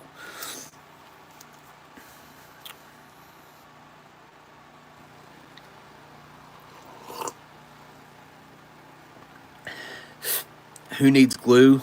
Use a horse. I mean, when a horse dies of natural causes, I get like I don't see a problem using the animal for sure, especially for something like that. Iris Sakura, you have a beautiful soul. That is why animals come. Well, thank you. I appreciate the super chat here. I can like it actually. I have thought about the connection that I've had with animals, and I think a lot of people share a similar type of feeling or connection to animals that I have. It's kind of one of those things. It's either you have it or you don't. Like, you either really connect with animals. I guess there is somewhat of an in between because some people just kind of have a casual, um, not very important or intense relationship with their pets or their animals. But, like, for instance, and I've said this out loud numerous times, if it were not for my animals, I would not be here in this house right now. I would have moved. But because of my animals, sure, I could pack them all up and take them. It would be difficult, but it would also, like, I would be afraid that half of them would, because they're cats, they would run away. They'd take off and they wouldn't know where they were at. I'll give you an interesting story. So this has been since 2016. Again, thank you for that super chat, man. That was awesome. But I don't, I like talking about animals too. So this is a pretty good story. It was a set of kittens that I raised. I can't remember which set it was, but it was a solid black kitten. It was him and then there were 2 others, and I gave them all away. Had my son help me because he was working at the local Mexican restaurant down the road, and he was just talking to people that were coming in, and somebody that lives about, roughly, if you were to draw a straight line to there, about 3 miles away, but if you were to drive there, it'd probably be getting closer to 4 miles away, straight up the river, upriver here. And we gave them that cat, and yeah, he was my favorite little kitten, but I couldn't keep any more of them. Like, I just couldn't. So we gave him away, and I didn't think too much of it. I mean, I do, after I give kittens away, I try to keep track of them for at least the first few weeks, if not a month, checking back in with the owners. Hey, is everything going all right? You know, if anything, can you not handle it? I'll take it back if I had to and try to find another home. None of that went on, but about 3 months in, 3 months after I gave him away, maybe 4 months after I gave him away, I went out on the back porch like I always do to feed the cats out back and the raccoons and stuff like that. And this random black cat came up to me and jumped up on my leg, and I was like, man, that looks like the little dude. I mean, he was still in his kitten phase. You know, he was actually bigger than like the 8 weeks or whatever. He was probably closer. When I gave him away, they were considerably bigger than that. I mean, they weren't fully grown, but they were in between that 8 weeks and, like, I'd say it was probably closer to 12 weeks old when we gave him away. So about 3 months after that, I was out back, and a cat came up and jumped up on my leg, and I thought, man, there's another stray showed up, and he was just really open to me, like right off the bat, and he was like loving on my leg and stuff, and I was like, man, you really look like that little cat that was my favorite out of the kittens that we just gave away. So I didn't think a whole lot of it. Fed him, he stayed outside, and then the next day he was still around, and I was like, so this cat is just going to stay here now. So it just showed up, and it's just going to stay here now. So he was comfortable enough to come in the house on the second day, and I thought, man, that's really weird. He must have been somebody's pet, because honestly, like I said, there had been 3 months in there, and he was a kitten whenever he left, so I didn't just immediately recognize him as being for sure that cat. On the second day, I think it was the second day, or it might have been the beginning of the third day, my son Alex said that the people that we give that cat to said, hey, that cat came up missing, like it just took off. And I was like, dude, no way. There's no way that this is the same cat. Because the cat showed up here at the house, and they live so far away. That cat made its way back here. I don't know how it did it, because I don't know. I don't think cats can smell like dogs can. So it couldn't smell its way back. I don't know how it found its way back here. I really don't. Unless it just got lucky and was following the river, but he wanted to come back here. And they didn't like act like they really wanted him back or anything. They didn't come to get him. Like I told my son, I was like, he's here. Tell them if they want to come and get him, they come and get him. They never came and got him. And I would say it was about a year after that he got sick. And I remember it being on the weekend. He got sick on he came in, or he wasn't acting right. And he always laid in between my legs. When I lay on my bed, he would lay in between my legs, like with a leg touching him on both sides, so he was like nuzzled up, and he was staying warm. And that night, I fell asleep. This was back when I was still pretty hurt myself, and battling a lot of health issues. Well, battling my leg and infection and everything else. but it was within 12 hours of me noticing that he wasn't acting right and wasn't feeling good. I fell asleep that night. He was in between my legs. I woke up and he was in the floor and had passed away. I don't know what happened. I don't know what happened to him. It was weird. I've never had anything like that happen before or since. I have lost cats from old age. I've had a couple that got feline leukemia. That stuff is horrible. That stuff is so horrible. And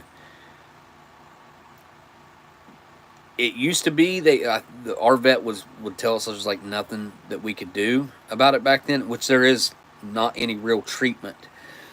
I took one cat. It was what was her name? I took her. We found out she had. I paid like 100. Yep, something just happened on my end on my stream. I think my son. Hey, Ethan. Ethan. Ethan. You're pulling too much internet, dude. So I'm getting ready to wrap up shortly, so.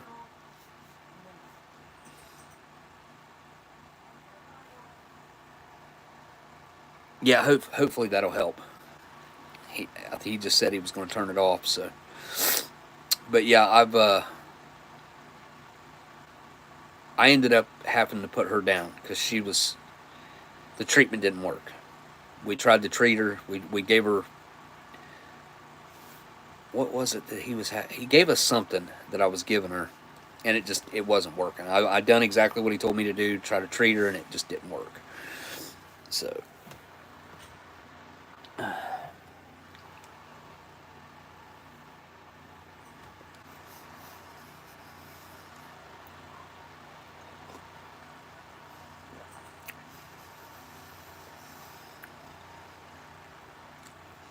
Sometimes you can like see yellow banana looking stuff. I guess it's like whatever they flavor it with the banana.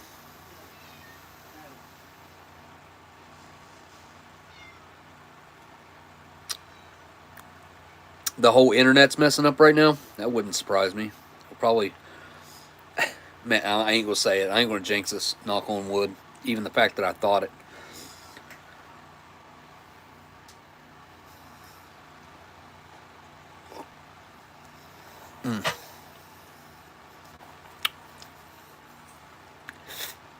Hopefully, our country starts going back in the right direction soon.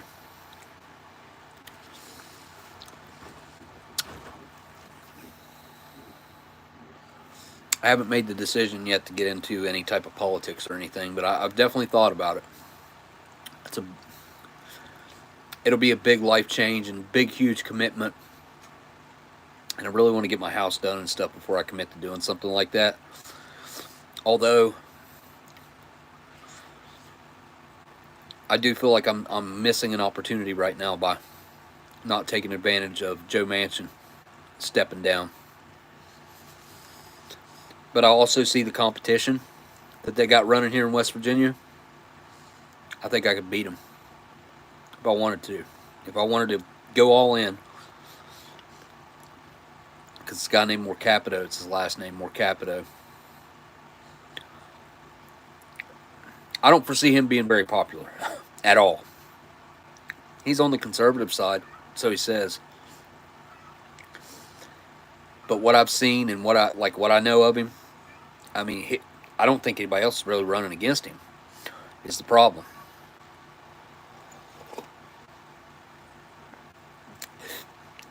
So I always hated politics, and I still don't like them.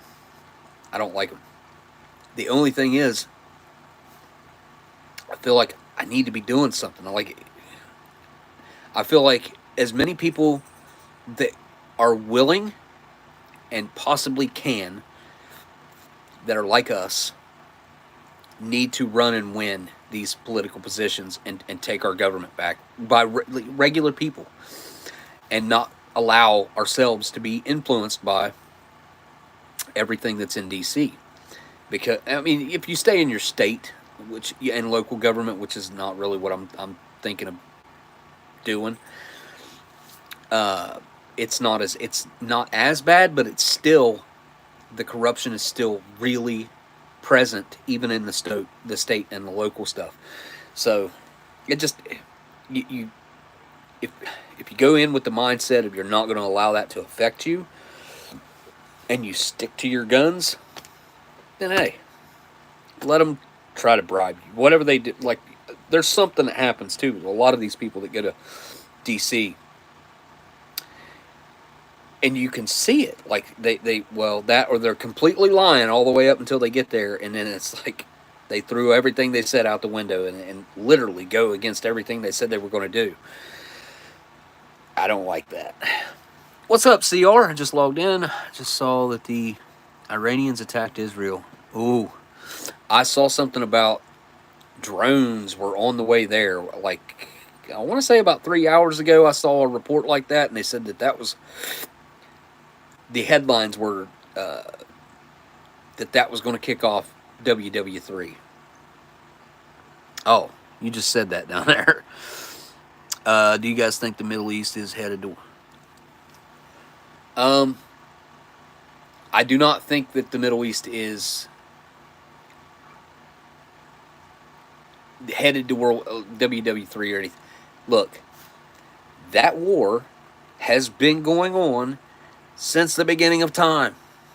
Since the beginning of our recorded time, that holy war has been going on. Well, that's why I say we have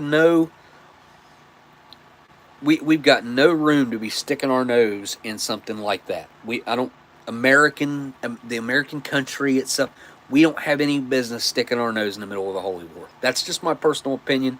You can take that or leave it. There's obviously, anytime there's war, there's horrible things that happen on both sides. And that's something that we, God forbid, was to ever happen on American soil. What was that?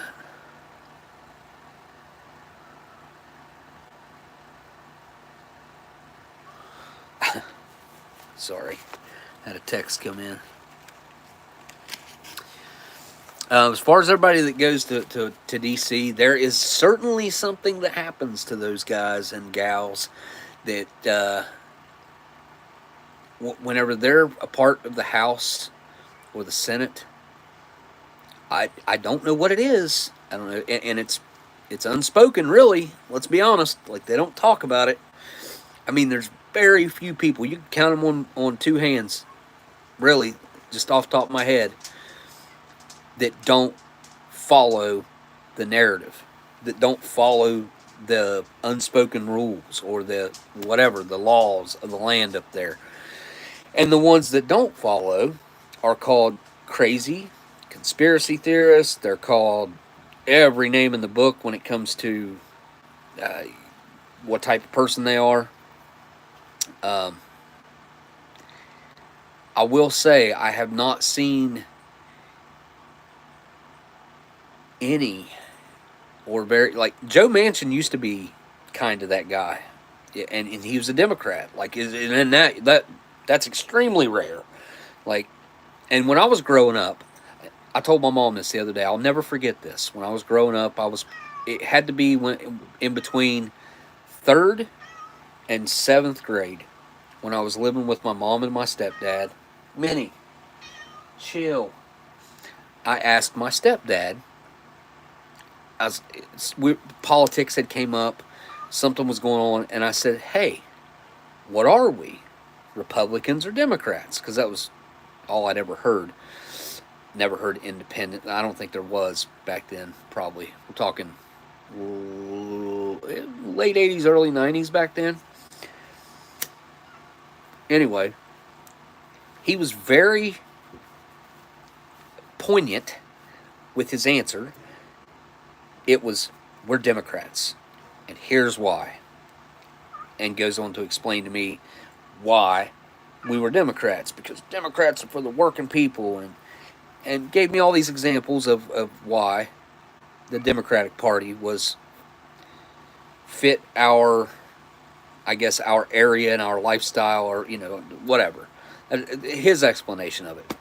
So I was like, cool. I was young, never thought nothing else about it. And whenever it was time for me to register, that's what I registered as, because that's what he told me that I was. And I didn't care. Like, I didn't care at that point, and I still don't. I don't think that matters. I think it would actually be better to be on that side, like kind of like Manchin was, until he folded just like a paper airplane. Come here. You got to quit that. Come here. You're being really loud, Minnie. Come here. All right, here, let me take her in there real quick. I'll be right back. Go. Go.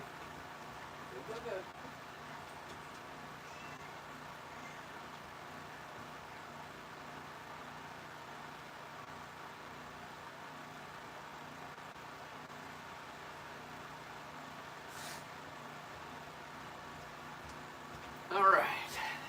She's being really loud. Okay.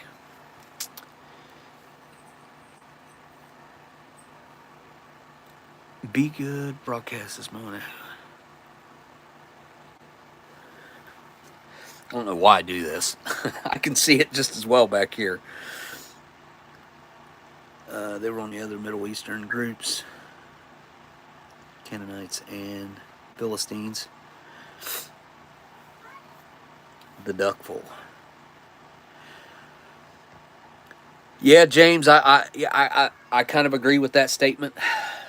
I don't think we could really consider anything to be WW3 until a hot one kicks off, and I hope to pray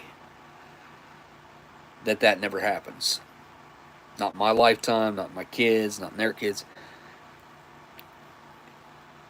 I mean, I don't know. That's a really tough subject. Whenever you really start thinking about like the ins and outs and why those things even exist, and what it would be like if we just destroyed them all tomorrow. Like, then what? Then what happens? That's, man, that makes you think about a lot of across the board. They don't exist anymore after next week. Then what?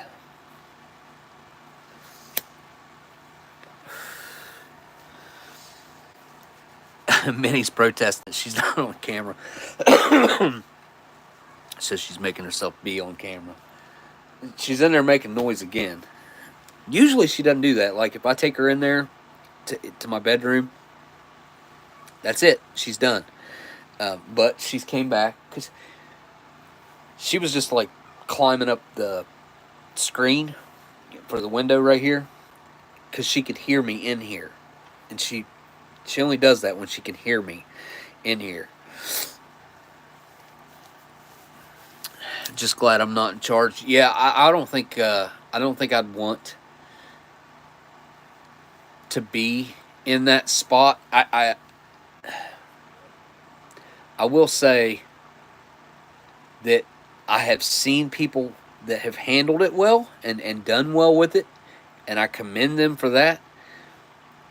But you also see the toll that it takes on them just to be the leader of this crazy place we call America.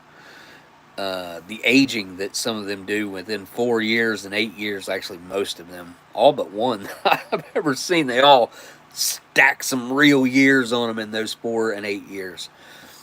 They come out looking, if they were in 4, let's say they come out looking 10 years older. If they were in 8, they come out looking 20 years older. That's pretty, 4 equals 10. That's about right.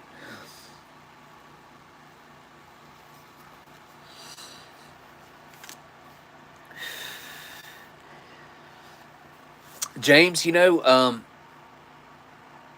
I think we all kind of feel that way. I think we all kind of feel like we don't count, especially after what happened last time. There was a lot of shenanigans that went on. There was a lot of last minute changes that happened because of COVID, and it was all bad. It was all bad. One way or the other, it didn't turn out. Not the end result. I mean, all that stuff that happened was all really bad for everyone's thought process on how they feel. I would say just vote anyway. Just do it anyway. Because what if it does count? I'd rather spend that hour or two wherever you live, maybe 3 hours. It's so what? You wasted 3 hours. But if it counts, it wasn't a waste. You know what I mean? So it's better to just go ahead and do it. In my personal opinion, I think that's kind of the way I look at it. Like, what if? What if it does count? May as well. Which West Virginia, like, my state is, I'm sure there's other states like mine. I haven't looked into the stats in other states, but my state is like pretty strictly one way.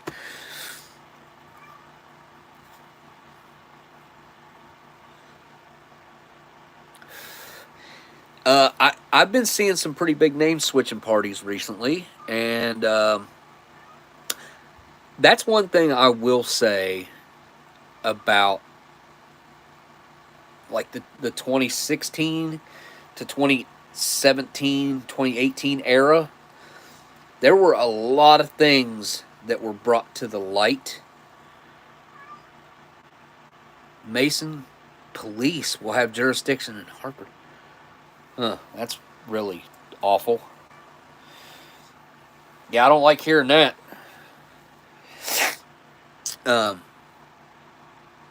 But a lot of people were exposed to a lot of how the system was working, and a lot of things that weren't visible before became visible. I think there was a lot of exposure of the mainstream media that happened from 2016 to 2018-ish. And it happened. It's been going on ever since, but like really hardcore at that time. A lot of people were like, holy crap, this is not what I had thought my whole life. Which, I mean, I realized that a long time ago. But I guess my views on it have just kind of continued to go the same direction. Probably since like 2008, 7 or 8, something like that. And yeah, I did switch as well. I switched mine last year. Minnie, come here, honey. Minnie, come here. Come here. Come here, I'll hold you. Come here. Come here. Kitty, kitty, kitty. Come here. Come here, Minnie. Come here. Atta girl. Atta girl. Come here. I know. Come here. Come here. Come here. I'm getting ready to wrap this up here in just a second. Come here. Oh. Oh, there's a girl. You see yourself? You won't eat that ravioli, which I won't feed it to you anyways, because it's got way too much sodium for your little heart. Yeah. I know you'd eat it. Same with the cheese spread. It's really bad for you.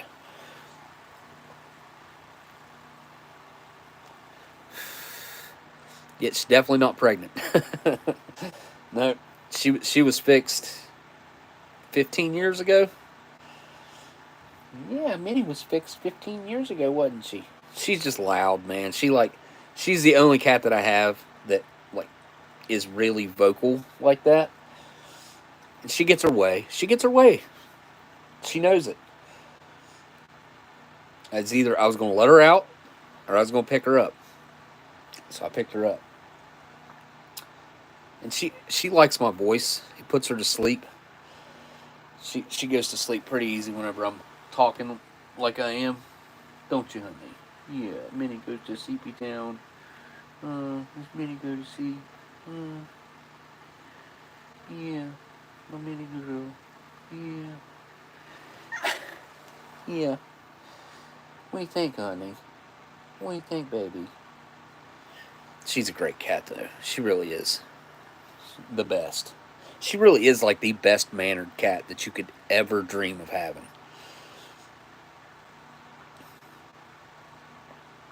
I try to, like, she's the one cat that I try to make sure that I give canned wet food to every single day.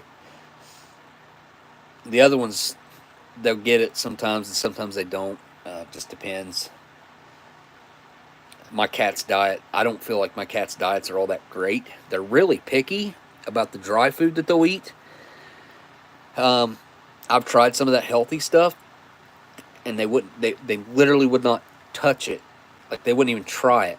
I don't know if they didn't like the way it smelled. Obviously, they didn't like the way it smelled, because they wouldn't even taste it. So they eat,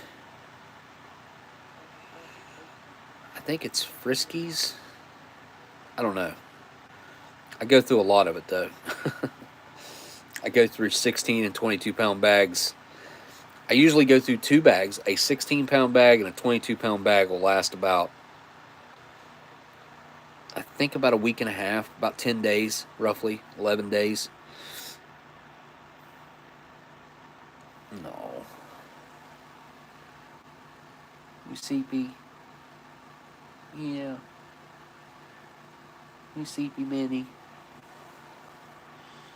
Her CP. Yeah. She's making biscuits on my arm. Cat gets fancy feast. If I only had 2 cats, I would probably try to feed them fancy feast. I just discovered recently a really decent 9 Lives brand of wet, like the not brand, but variety of chicken and gravy, and it looks like not processed chicken. Like, it doesn't look like cubed up, pressed and formed stuff. It looks like shredded chicken. It looks really good. Like, it looks like something we would eat. So I've been sticking with that ever since I discovered that that's what that was like. I don't even know what it's like. I don't know if it's shreds or what it is. I'd have to go in there and grab a can to see. But I mean, honestly, like, when it comes to wet food, I've probably got 10 different, well, I've got way more different kinds, but brands, I've probably got between 5 and 10 different brands of wet food in there, and I just try to kind of alternate through some for them all the time. She looks mean on camera. She actually does. She doesn't look the same in person as she does on camera. I think I look meaner on camera than I look in person, too. I don't know. Maybe somebody who is in the chat who's met me could tell you whether I look as mean in person as I do, because I feel like I look mean on camera. Hey, Gabe's here. Here, get down, baby. I'm getting ready to shut her down. But all right, guys. I might try to do like an earlier daytime stream sometime through the earlier in the day. Maybe like a Wednesday or something, because I know a lot of the people that are spread out throughout the world that like to come over to my live streams a lot. My live streams are at horrible times for them, like either midnight, 1 o'clock is when it starts, or like somebody else I know was it like 4 or 5 in the morning that it starts for them. So I'm thinking if I do one that here that's like 3 o'clock, 4 o'clock here, it won't be too late for them. Well, one of them it would be late. It'd still be like 1 or 2 in the morning, I think.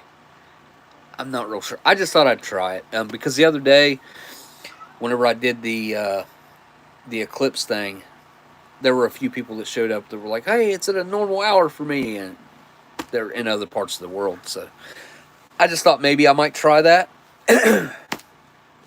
But yeah, thank you. Hang on. What's going on, dude? You're nice and chill, dude. Thank you, man. I hope I don't look mean all the time, like I'm always mean mugging or something. Like I try not to look mean, but it's not a conscious thought that I have on my head all the time. Like, don't look mean, don't look mean, don't look mean. It's just the way I look, I guess. Because I know on camera, like, I don't look like the nicest guy in the world. So, let's go here. Iris Sakura, thank you for the super chat. And LC, thank you for the super chats tonight. You guys, I really appreciate them. Wanted to say that. And go back to my chat here. There we go. Trucker, if he's still in here, I'll get with Trucker. He just shipped it, but I got some stuff coming from Trucker. So I should have a nice return address I can probably use there.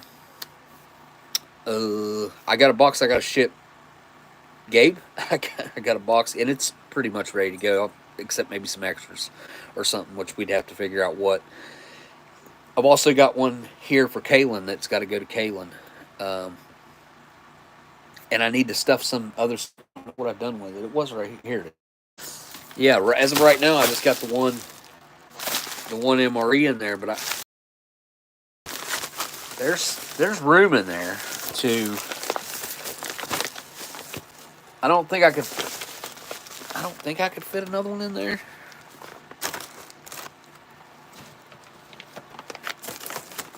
Maybe. I might be able to stuff two in here.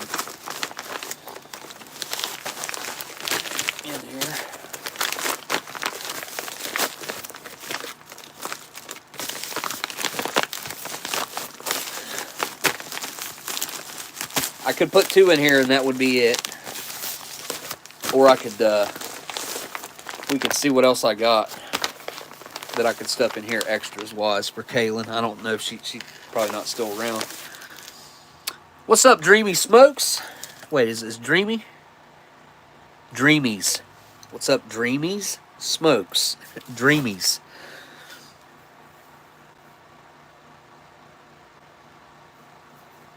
Stick to a usual, wake up at 9 p.m. Well, whatever works for you, man. You might be working like a weird shift too, because I used to work crazy shifts, man. I used to work 7/12s. I would get up. I would get up at 5:30. I'd have to be there by 6 o'clock, and then I would get off technically at 6 o'clock, but I really wouldn't leave the boat till like closer to 7. Get home, and I'd do that day shift, and then I'd get 2 days off, and then I would go to night shift, where I didn't go in until 6 o'clock in the evening, and then get off at 6 o'clock in the morning. Then I'd get 3 days off, and I'd go back to days. The constant switching back and forth was kind of a nightmare. I mean, it was good to be able to have like nighttime off and daytime off sometimes, you know, the alternate, but you can't get used to it. You can't get used to that, you know. Really, really hard to get used to. I would say I was about as used to it as you could possibly be. It didn't technically bother me. I'll tell you what bothered me more was working 6 on and 6 off. Because my 6 hours off, I would have to do laundry, I would have to cook, I'd have to shower. Obviously, I'd shower twice a day when you get off shift, depending on what you're doing. Mainly, yeah, you're usually showering twice a day. And that's the only time in my life I ever showered twice a day. I think that's excessive. Oh, yeah, I forgot about this stuff. Hang on. I gotta at least try some of these, right? Birthday cake one. Nobody else in my house likes marshmallow anything, even though some of them will eat like Rice Krispie treats, which that's marshmallow, but it's not like eating an actual marshmallow. These are the stuffed puffs. Every day your birthday, it says on the back. Nice little animated marshmallow A birthday cake on the back.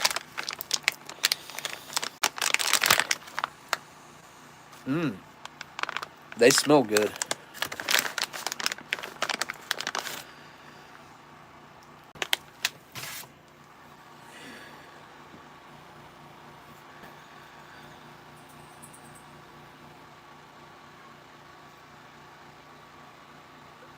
That camera sucks. This front camera sucks. Here. Sugar coated with sprinkles. It's making my mouth water. Let me, I want to cut it open so I can try to get a good cross section on it. Get rid of this nastiness.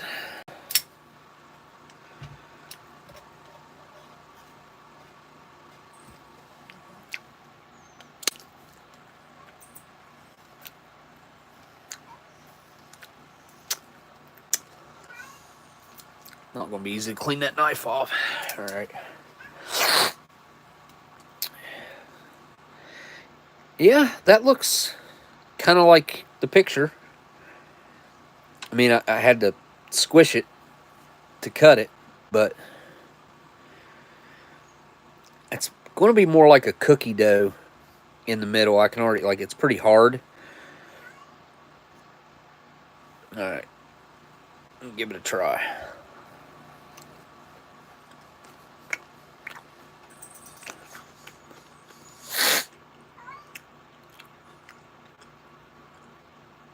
Yeah, that's really not, it's not like cake. It's like a cake flavored cookie dough.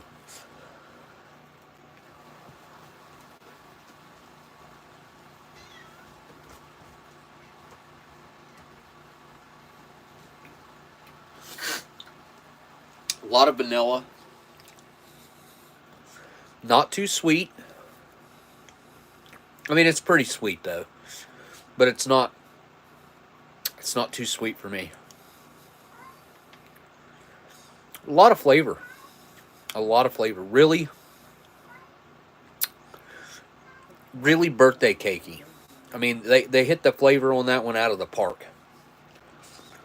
I must say. Really good.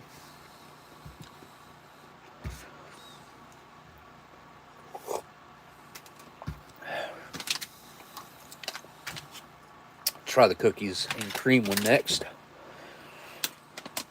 I totally forgot about these things, so I was ready to turn the stream off.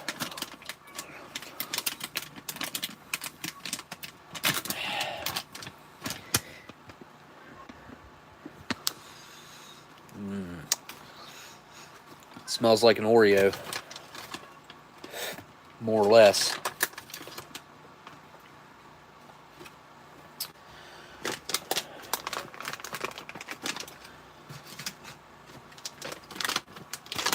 Yeah, there's only six of them in there.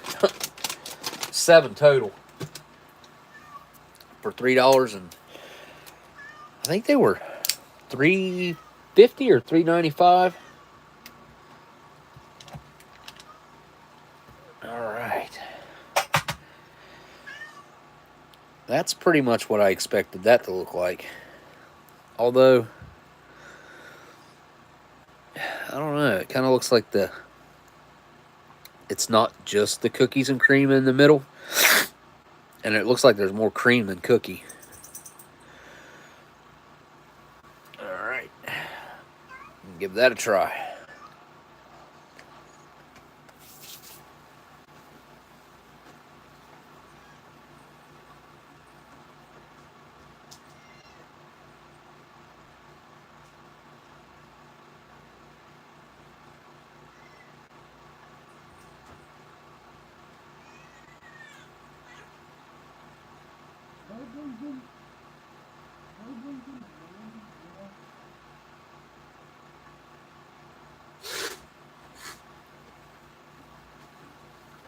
Huh.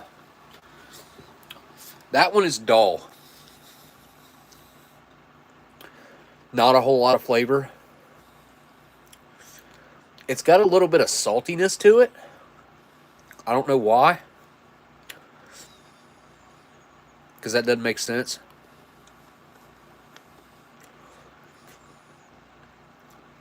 The stuff in the middle is like Oreo cream with a little bit of cookie crust up in it.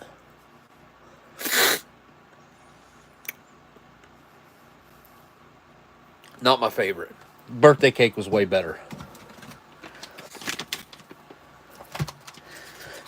This one, you would think, would have a lot of flavor to it.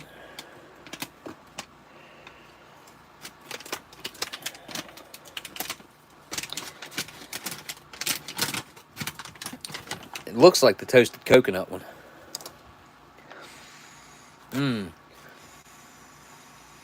It smells exactly like Cinnamon Toast Crunch. And these ones have a more of like almost like a freeze-dried feel to them. They're lighter, stiffer. Like, look at the shape that it's held. The other ones didn't hold their shape like that as well.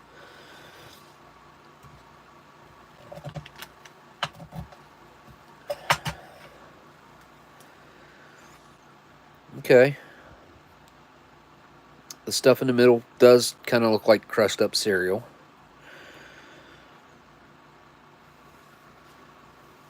All right, give that one a try.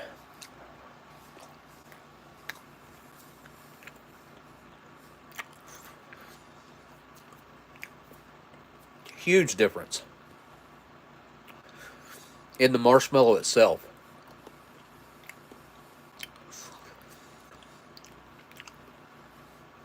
I don't know, by far, the birthday cake one. I mean, I'm going to say it's 3 times better. And then I would go with, I'd probably go with the cookies and cream. It does not mix well with the marshmallow, the vanilla marshmallow flavor. I don't know. Something weird about it. It's like they tried to concentrate the flavor of Cinnamon Toast Crunch too much, and it became too intense and kind of bitter. I don't like it. I mean, it's not, I'll eat it, but it's not my favorite. I do like the texture of that one a lot more. It's just lighter, airy, more airy, and stiffer. Like, I like a stiffer marshmallow, and that one was stiffer.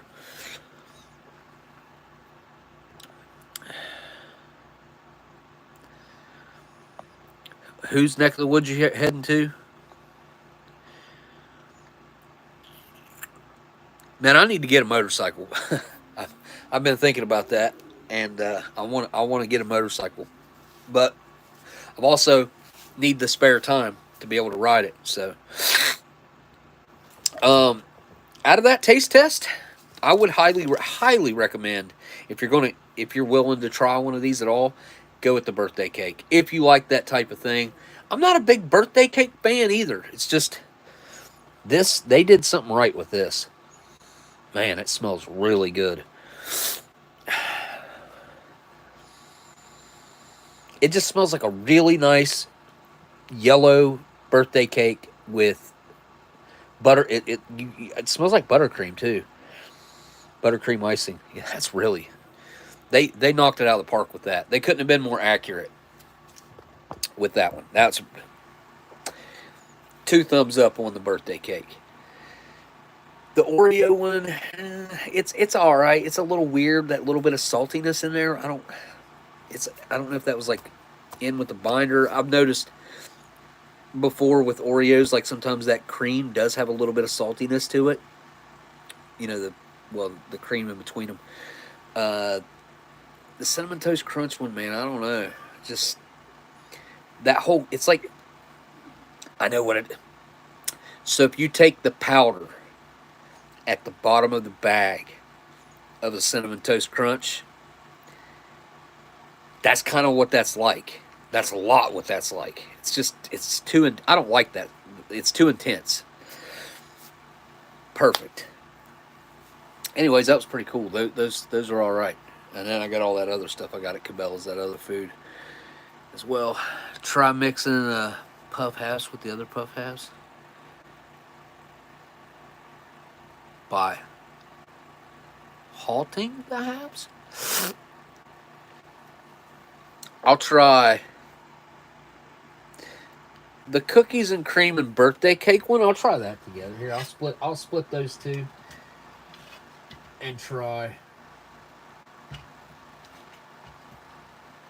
a mixing the cookies and cream with the birthday cake.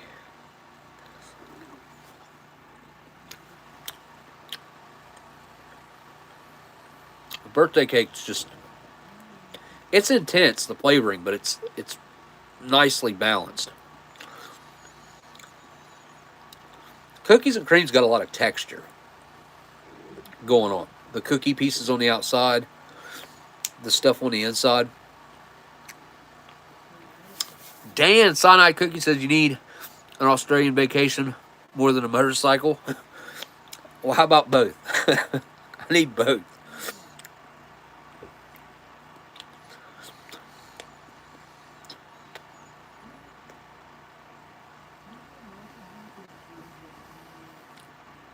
They don't mix well.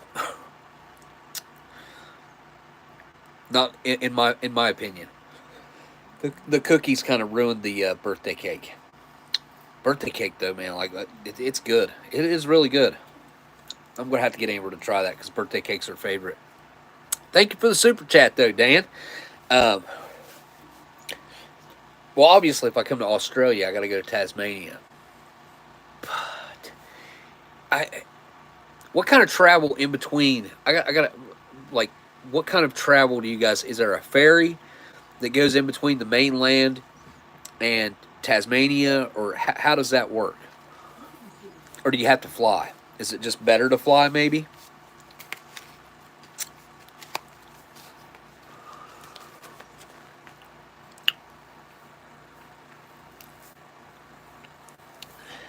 Tuna came out of hibernation. And Australian motors, yeah. I don't know if they like how they honor Americans' motorcycle license over there, or if they do.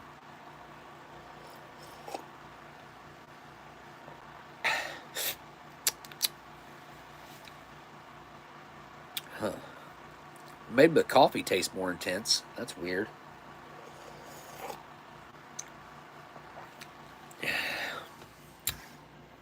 Even if I found $1 million, I wouldn't spend it. I'm too tight. My butt cheeks squeak when I walk. That's what my family's. I'm cheap, tight with money. Yeah, if I cut the beard off, I look like a kid. I always look like. But I mean, I've had a beard since I was like. An actual beard, probably since I was like 15, is when I really, I mean, I grew one when I was like 13, but it was a little sparse right here, maybe. But I had a full beard when I was definitely by the time I was 15, 16. I used to buy cigarettes when I was 16. Never got carded. I looked older when I was younger. And then when I got older, I looked younger than I was. And now I'm to the point where I'm like, now I just look old. But if I was to shave, like, I've tried to think. I haven't shaved since I got hurt. 2016. And we're coming up on 8 years. I was pretty much bedridden for an entire year. I didn't get up to like look in the mirror or anything. Like, I wasn't standing in the mirror shaving or anything like that. So I just let it go. I just let the beard go. And about a year and a half in, probably, it was a conscious decision. Like, okay, I've let it go this long. I'm keeping it. Yeah, I'll probably have a baby face for like. Well, the thing is, like again, if I shave, I don't know what's under here anymore. Like, there's I got 8 years of age underneath here that I ain't seen. So I don't know what I got going on underneath here, but 8 years. 8 years has happened, and I went gray since then too. Like I got gray, a little bit of gray here. So it's kind of like there's a little bit of gray right there, and obviously gray here. But I'm also, it's like it goes blonde as well. Like my mustache is pretty blonde. This is pretty blonde. I don't know what the deal with that is. I don't know. All right, I got a mess to clean up, so I'm gonna get off here. I might do a midweek live stream. I'm thinking about it. Doing like an earlier in the day. Maybe I could do like 4 o'clock, 5 o'clock. 5 o'clock would probably be too late in some places. I don't know. Dan, what time is it for you right now? It would be like noon for you right now, right? Or like 2 o'clock? I think you're like 12, 14 hours.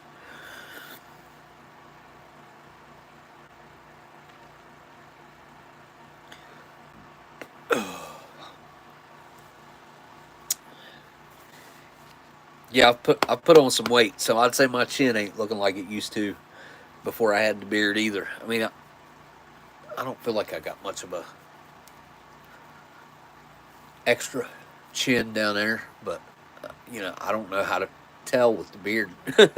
I don't know what's going on under there, but I know I've put on about 20 pounds, so I need to lose that 20, and then maybe I'll shave it off. 9:09 for LC. It is. I will just Google it myself then and find out what time it is in Australia.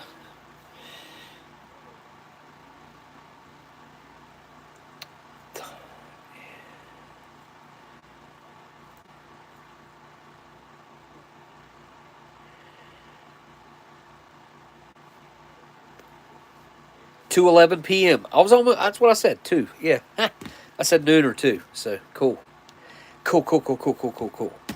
Yeah, that's in Tasmania though. So I don't know about the rest of Australia. Does it have 2 different time zones? Has it got 2? Australia, or does it have? I don't think it has 3. Does it? Australia only has 2. I'm pretty sure. With a beard, I look like a Middle Eastern troublemaker. Dye your beard. Dye your beard a different color. Where it's like a lighter color instead of being dark. Like a black beard.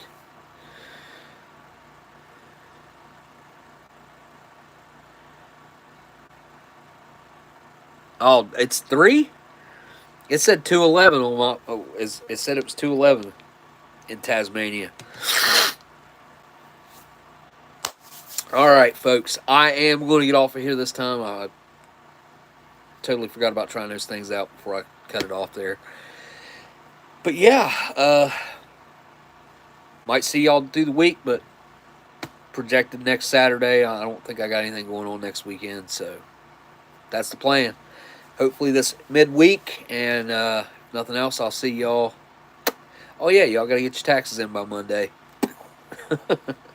Pay the government so they can send it to Ukraine, or they can send it to wherever else they're sending money at these days. Definitely not here. They're definitely not spending any of that money here, right? We got to make sure no money can be spent in America. That would be awful. All right, guys. I will see y'all, or folks, I will see y'all on the next live stream. Later.